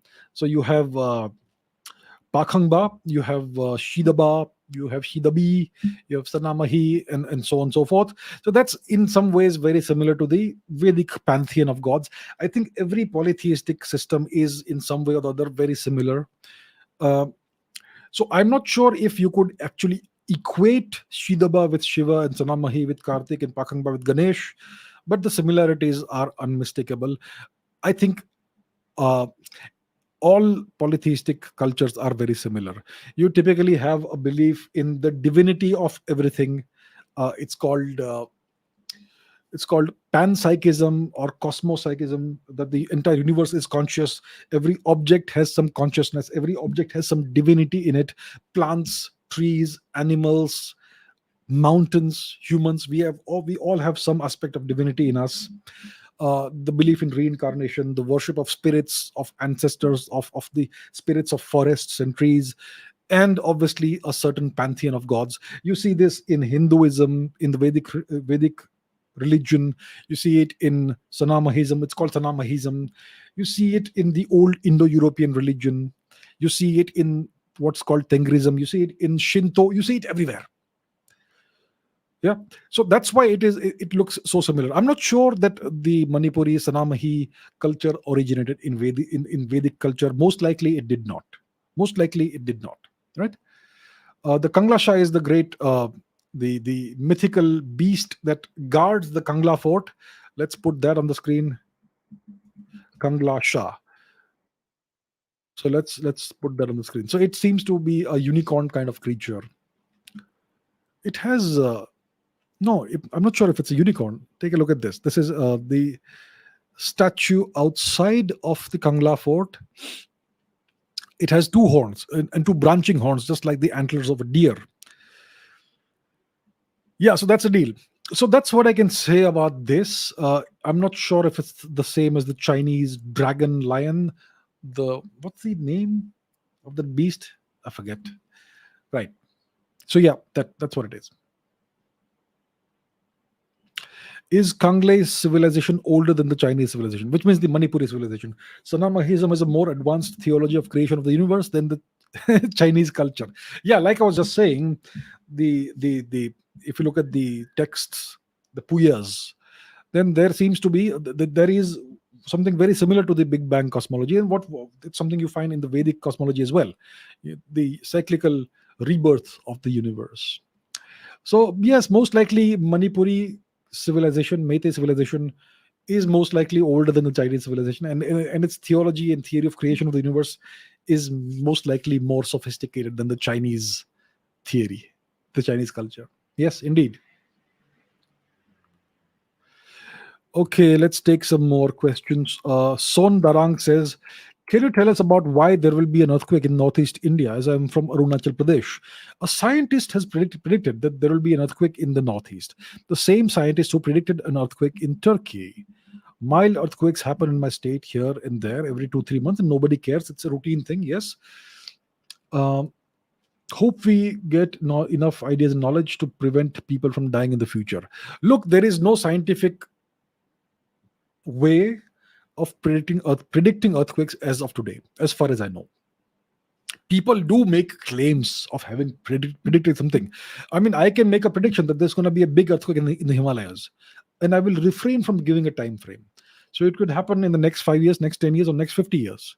It's going to happen. We know the Himalayas are an extremely seismically active zone. A big earthquake is inevitably going to happen sometime in the future. So let's say I make the prediction. There's going to be a big earthquake in the Himalayas again. Well, that's no prediction unless you give a proper time frame or a time scale to it. So if somebody predicts there's going to be an earthquake in Turkey, it's not necessarily a scientific prediction, even though that person may be a scientist, because there is no way as of today of accurately predicting earthquakes. The earth, how does an earthquake occur? How does it happen? What's the mechanism? It's underground tectonic activity, the movements of the tectonic plates under the surface of the earth. And these movements happen because of the internal convection movement of the magma layer within the earth, deep in the interior of the earth. And sometimes the magma comes up to the surface of the earth in the form of volcanoes, that's lava. And that's why you have the ring of fire, which a ring of volcanoes, and where you have lots of earthquakes, Indonesia, Japan, all that, right? All the way up to the Andamans. So because we don't know what's happening deep under the earth's surface, that's why we are not in a position to make any accurate predictions of earthquakes. So I'm sure the media must have reported this or that so and so person made a prediction. The media people are not scientists, and they look for sensationalism. So one must not believe everything that appears in the media. Actually, 95% of what appears in the media has to be cross-checked very thoroughly, because it could be highly inaccurate. So will there be earthquakes in the future in the northeast? Yes. You have earthquakes from time to time, like Sondarang is saying. Every 2-3 months, there's a small earthquake here and there in Arunachal Pradesh, and there are earthquakes throughout the far east of India, the northeast of India, Manipur, Nagaland, even Myanmar, and obviously in the Andaman Islands. So why do earthquakes happen? They happen because of tectonic activity. The Indian plate 100 million years ago, the Indian subcontinent was attached to Africa about 120 million years ago. Then, because of tectonic activity, it spread across the Indian Ocean and slammed into Eurasia. And this action of in the Indian subcontinent slamming into Eurasia created the Himalayas. And the Himalayas are still rising. The subcontinent is still slamming into Eurasia. It's a slow motion collision, but an extremely energetic collision. And these enormous forces, they push these mountains upwards. And that tells you that the Himalayan region is highly unstable. And that's why you have earthquakes there. Every few years or decades, you have a major earthquake in this area. And the far east of India, northeast of India, Arunachal Pradesh, Nagaland, Manipur, etc., that's in the foothills of the Himalayas. You have hills. It's a very hilly place. So because it's part of the extended Himalayan zone, that's why you have earthquakes there. So that's why there are earthquakes on a fairly routine basis in Arunachal Pradesh, in Nagaland, Manipur, etc. And that's why in the future also this will continue to happen for the foreseeable future. When you talk about geological time scales, you're talking about tens of millions of years. So it's going to be a feature of this region. Just like in Japan, earthquakes happen. It's just a way of life. It's a fact of life. Similarly, in the northeast of India, it's going to happen, but hopefully not to that extent. Not very major earthquakes.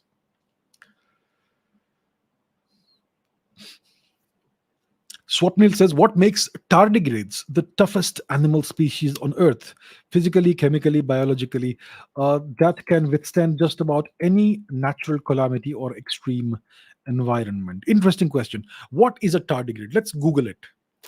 Let us Google it so that I can show you the image of what a tardigrade looks like. Here is Google. Tardigrade. That is a spelling. It's an animal. It's about half a millimeter in size. It's also called a water bear, colloquially. That's what it looks like. Let us go to images. That's what it looks like. A tardigrade. That's what it is. So it kind of looks like a bear. Yes, it has this bear-like face as well, and polar bear-like body as well. They're called water bears, colloquially. So these are microscopic creatures about half a millimeter in length.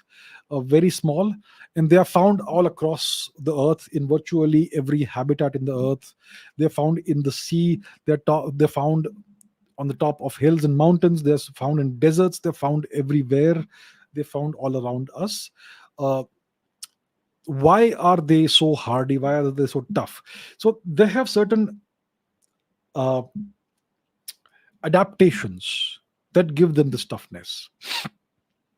So these little beasts, can survive extreme pressure.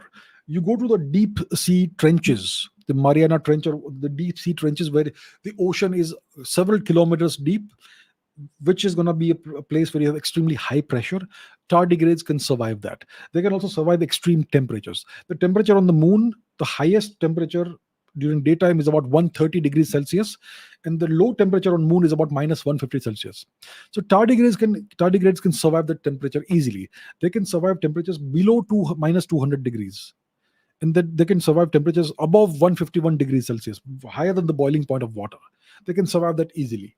Yeah, they can also survive extreme dehydration. They go into a state of hibernation. They go into a state of extreme dehydration, in which their metabolism comes to a complete halt. And they can survive for decades in this kind of dehydrated states. So they are not physically active. Their metabolism is completely stopped, but they survive in this state of suspended animation, dehydration. And in this condition, they can even survive exposure to the vacuum of space. So they can survive on the moon, they can survive on the exterior of spacecrafts and all that. And they are even able to repair their DNA. They have this incredible ability to repair their DNA. If you send somebody to space, even if you are shielded and within a spacecraft, you're going to be exposed to cosmic rays, cosmic radiation, which can damage and degrade your DNA, which can create mutations and cancers and all that. Well, tardigrades are able to repair the DNA somehow. So this protects them from the damage caused by radiation in outer space. So they have certain proteins that protect their DNA from the damage caused by radiation, X-rays, and cosmic rays, and all those things. And they also have a certain protein which protects them, which enables them to survive without oxygen. So they're able to survive in space. They're able to withstand radiation, X-rays, cosmic rays. They're able to withstand extreme temperatures, extreme pressures. They can survive without oxygen, and they can survive in extreme environments. So it's because of these they can even survive exposure to toxic chemicals and acids and alkaline environments. They also have a very tough exterior coating, a thick shell, so to say, which helps them survive these things. So, because of all these adaptations, genetic adaptations, evolutionary adaptations, that's what makes the tardigrade so incredibly tough and hardy. It can survive just about anything. Recently, there was an Israeli spacecraft that crashed on the moon. It was carrying tardigrades for research purposes. So, those tardigrades are now on the moon surface, and I assure you, they're alive. Yeah. So that's the kind of incredible beast, little tiny little beast it is, just half a millimeter in length.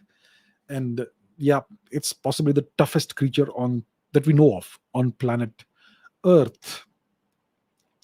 Tejas says, can our solar system have more undiscovered planets than what we know currently? If yes, why are they not discovered yet? Yes, the solar system most likely has undiscovered planet. There already seems to be there's a big search going on right now for planet 9 or planet X or whatever you want to call it. So if you look at the orbits of various objects in the solar system, there seems to be a disturbance in the force, so to say, beyond the orbit of Pluto. So there is most likely a hidden planet somewhere out there, far away from the orbit of Pluto, further beyond the orbit of Pluto. But it's not detectable thus far. Astronomers all around the world are looking for it. So its existence is inferred from studying the orbits of various other objects in the solar system. And the solar system is very large. The solar system extends more than 1 light year out away from the sun, way beyond the orbit of Pluto. And it could be harboring all kinds of objects that are so far away that the sunlight doesn't quite reach them. And even if it reaches them, it doesn't quite, the objects may be dark in color, reddish dark. I mean, lots of objects in the trans-Neptunian objects, etc., are reddish in color because of various chemicals, organic chemicals and hydrocarbons. So if an object is reddish or dark in color, then even if you shine a lot of light on it, it's not going to be easy to find. And especially when it is so far away that the light that reaches it is very dim sunlight. So there are lots of reasons why there could be many undiscovered planets and other objects out there in the far reaches of the solar system. It's most likely that we're going to have lots of new discoveries in the coming decades as our abilities to search for such objects get better, as we have more powerful telescopes and other techniques. So the reason they are not discovered yet is because they are so far away that there'll be that very little sunlight reaches them. The sunlight that reaches them is very faint, and they could be dark in color. Their surface could be dark, which makes it even harder for us to find it. Yes. Okay, I have a lot more questions that I obviously will not be able to take today. Let's take one more. Tanvi says, when we talk about UFOs, we always think of them as a disc-shaped structure. How did we come up with specifically that shape? And why did the world accept it as what it is, as the way it is portrayed? Is there any scientific reason for this? There is no scientific reason for a spacecraft or UFO to have a disc structure. Look at the various spacecraft we send into orbit. Look at the various aircraft we have. Commercial planes, fighter planes, other planes, helicopters, none of them look like discs. Look at the spacecraft we have in Earth's orbit, the satellites, none of them look like discs. So why do we all think of UFOs as discs or saucers?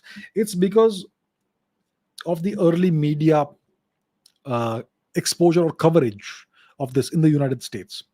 So apparently some pilot observed an object that looked like a flying saucer. looked like a saucer shaped, and it was flying. That's what he claimed, and that became a big media sensation. And then you had the Roswell incident, in which the American military claims it was a weather balloon that crashed, and eyewitnesses said that it was shaped like a saucer or something. So because of this initial media frenzy about the saucer shape, that's why it's always become ingrained in the public imagination that UFOs are going to be shaped like saucers. And then people imagine that. Lots of it is obviously imagined, lots of it is just false claims. And obviously you also have weather balloons. These are spherical objects that typically go very high up in the atmosphere, maybe 40, 50, 60,000 kilometers, or 60,000 meters, not kilometers, meters above the surface. So 40, 50, 60 kilometers above the surface, in the stratosphere and all that. So if you look at such an object from the ground, it's going to look not spherical but disc shaped. So that also could have contributed to the sightings, the reported sightings of disc shaped UFOs. So it's something that's become part of the popular imagination. The media always portrays it like that. Various science fiction series and cartoons and all that, they portray it like that. Whether it is V from the 1980s, which was remade in the late 2000s, whether it is anything else, even the Star Trek, uh, what is it called? The USS Enterprise is kind of disc shaped. So it's become part of the public imagination and consciousness. But there is no scientific reason for or need for a UFO or any spacecraft or flying object to have a disc shape. All right, all right. Let's take some live chat questions now. I have a bunch of other questions which I'm not gonna be able to take, but let's take some. Let's take one more. Saurabh says, "Who am I? Mind or beyond mind?" This is a philosophical question. Who am I? Am I the mind? Am I something beyond the mind? Am I this body? So we all identify very strongly with the body that we inhabit, but what we truly are is the mind, the consciousness, right? And we know very well that the seat or root of the consciousness is the brain, right? We identify more with our face and our head and our eyes in this region than any other part of the body. And our consciousness obviously is connected to the brain. I mean, if somebody has a traumatic brain injury, the consciousness is lost and the person dies. But philosophically, so there are lots of philosophical schools of thought that give you different answers to this. Scientifically, we don't know, because science is limited to physical objects and physical phenomena and the and empirical evidence. But clearly there is something called consciousness that all living beings share. The human consciousness seems to be the highest consciousness, but even dogs, cats, cows, turtles, fish, insects seem to have some level of consciousness. Well, even microorganisms are aware of their own environment, and they take steps to protect themselves when a threat appears. So there seems to be some level of awareness, maybe very rudimentary awareness there.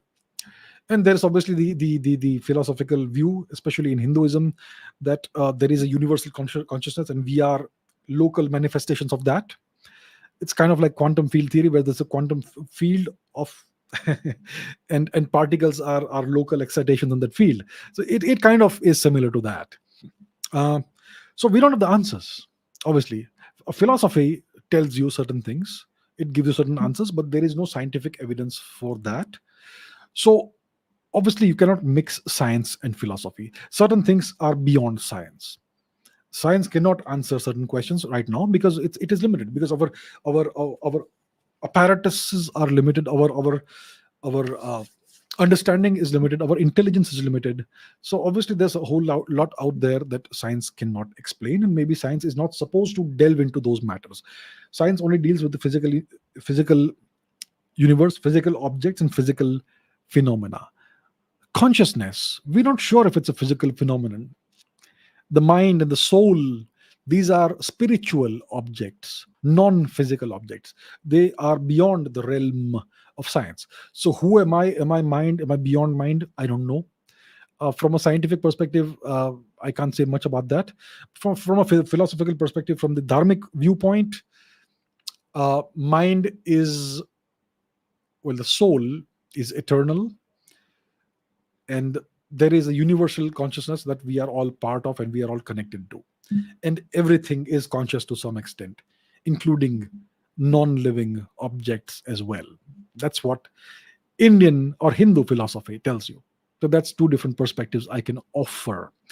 Right, let's take some live chat questions. Live chat questions. AJ Raul says, "You are Indian, ha ha ha." So, what do I seem to be? Do I seem to be something else? I'm not sure if the. Okay. Okay. If you have any questions, please let me know. Please ask me in the live chat right now. I'll take them for about 5 or 10 minutes from the live chat. Um Nishan says, is there any connection between the Vedic god Indra's killing of Vritra and the Sumerian Gilgamesh flood story? There could be, or maybe not. See, the Sumerian story is Sumerian culture, Sumerian mythology may have some connections with ancient Vedic uh, culture and mythology, but it's not really well demonstrated. And the killing of Vritra did not unleash a flood. It simply freed the waters of the world. Now, the story is that Vritra was this great serpent, the great Ahi. Ahi is the ancient Sanskrit word for snake, serpent, Ahi. And it can also be translated as well, perhaps as dragon. So the great Ahi Vritra had encircled the ocean and all the waters of the world, and there was a big drought as a consequence. So Indra had to go and defeat this great serpent. And he defeated the serpent, and the waters were released, and the world was well again. But yeah, it kind of uh, raises the possibility that initially there could have been a flood. And I think there does seem to be a flood story in ancient Indian mythology as well, which could be a memory of a very ancient flood. So it is a possibility, but we are not able to find a one-to-one correspondence between the flood epics of Sumeria and Mesopotamia, and the biblical flood epic and flood myth, and other flood myths that seem to be a worldwide phenomenon. But there could be a possible connection. We don't know for sure. We need more research. Okay.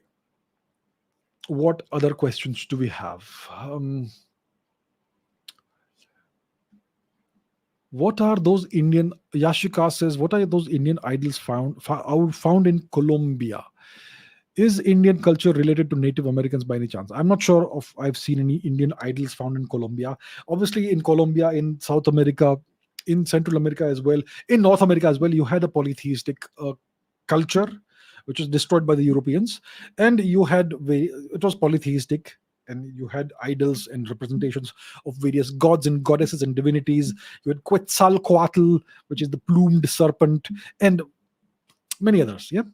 So many of these polytheistic representations of gods and goddesses and divinities would look like certain Indian gods. So there seems to be some kind of what you would call circumstantial similarity between the two. But is there any proof, genuine, hard evidence that there is a correspondence or connection? We don't know. So I would not agree that I would not go so far as to call those idols Indian idols thus far, from whatever knowledge and evidence we have as of today. In the future, evidence may emerge that there was contact between ancient India and the ancient Americas. There seems to be some genetic uh, research coming out that could possibly point in that direction. Pomegranate uh, genetics and all that. But as of today, we don't quite have enough information to make such a claim as of today. Right. Um,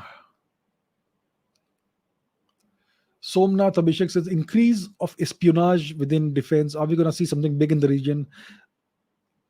Espionage is always a big part of defense. What evidence do we have that there is an increase in espionage? Where? In India, in Pakistan, in Afghanistan, in Sri Lanka, in China? Where exactly? Espionage is never something that's visible. Even if there's a lot of espionage activity going on right now, it's not going to be visible to you and me. We're not supposed to see it. So yeah, I don't know anything. I know only what everybody else knows. I don't have any access to special privileged information that only some people have. I'm not. I don't have any of that. So yeah, I'm not aware of any increase of espionage. and therefore I don't know. Other questions.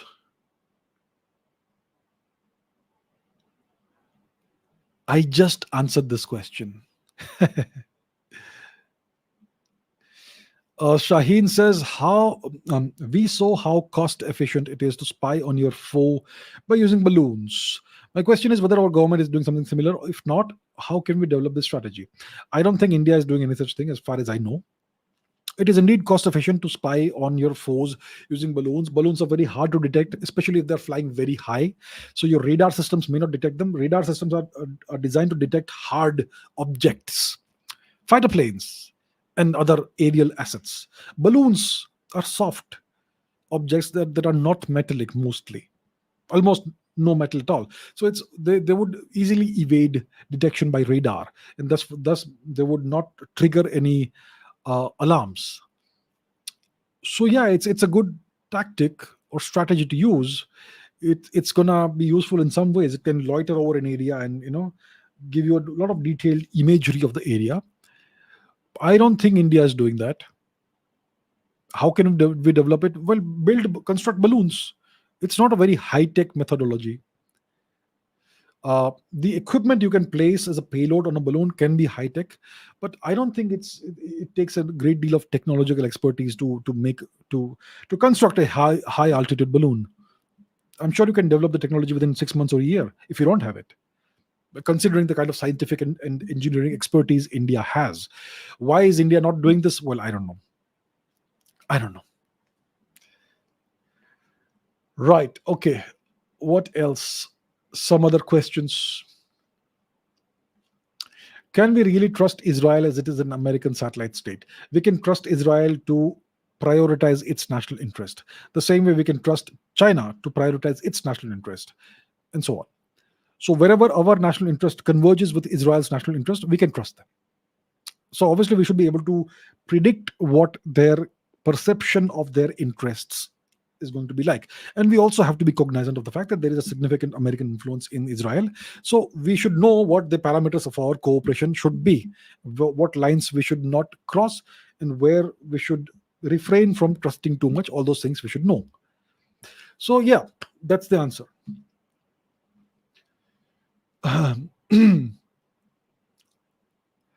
Okay, what else? Do we have other questions? I think there are lots of questions. Many of them I've answered before.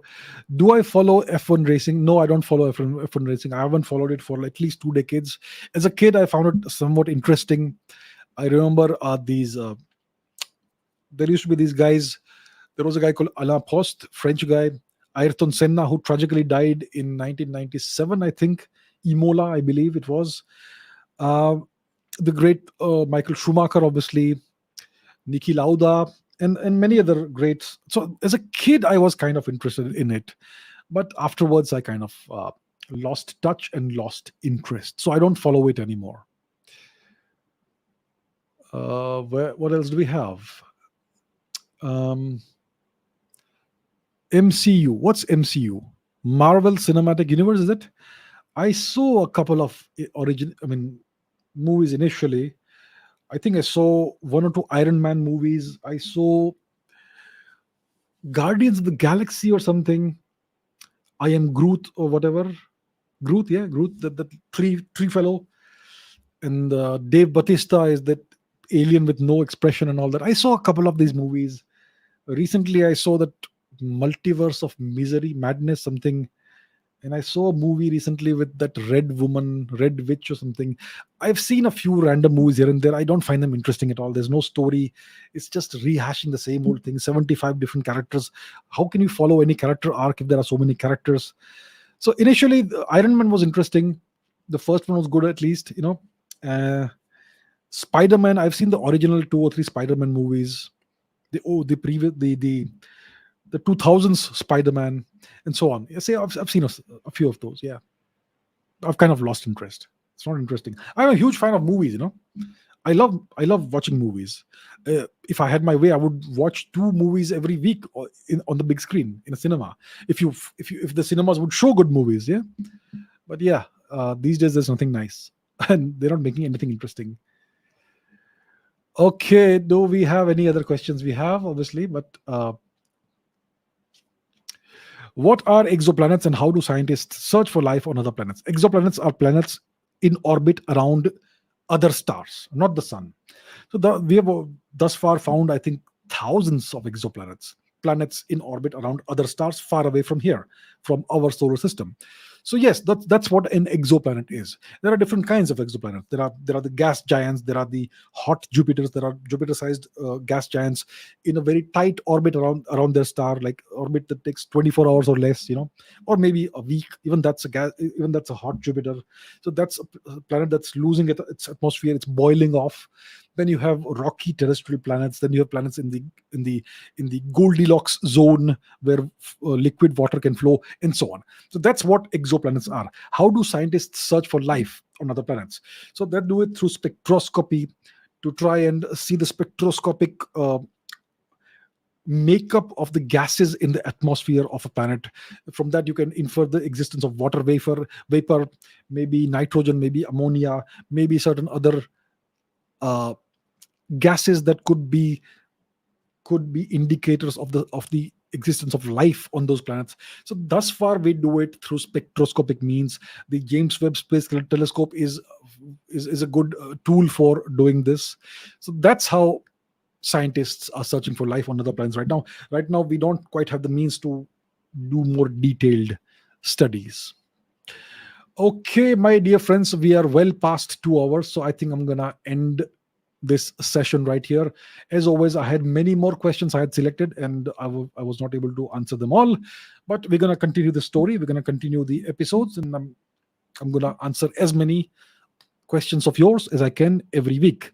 So this brings us to the end of today's episode. Thank you very much for watching, and I will see you very soon next week. Until then, take care and see you soon.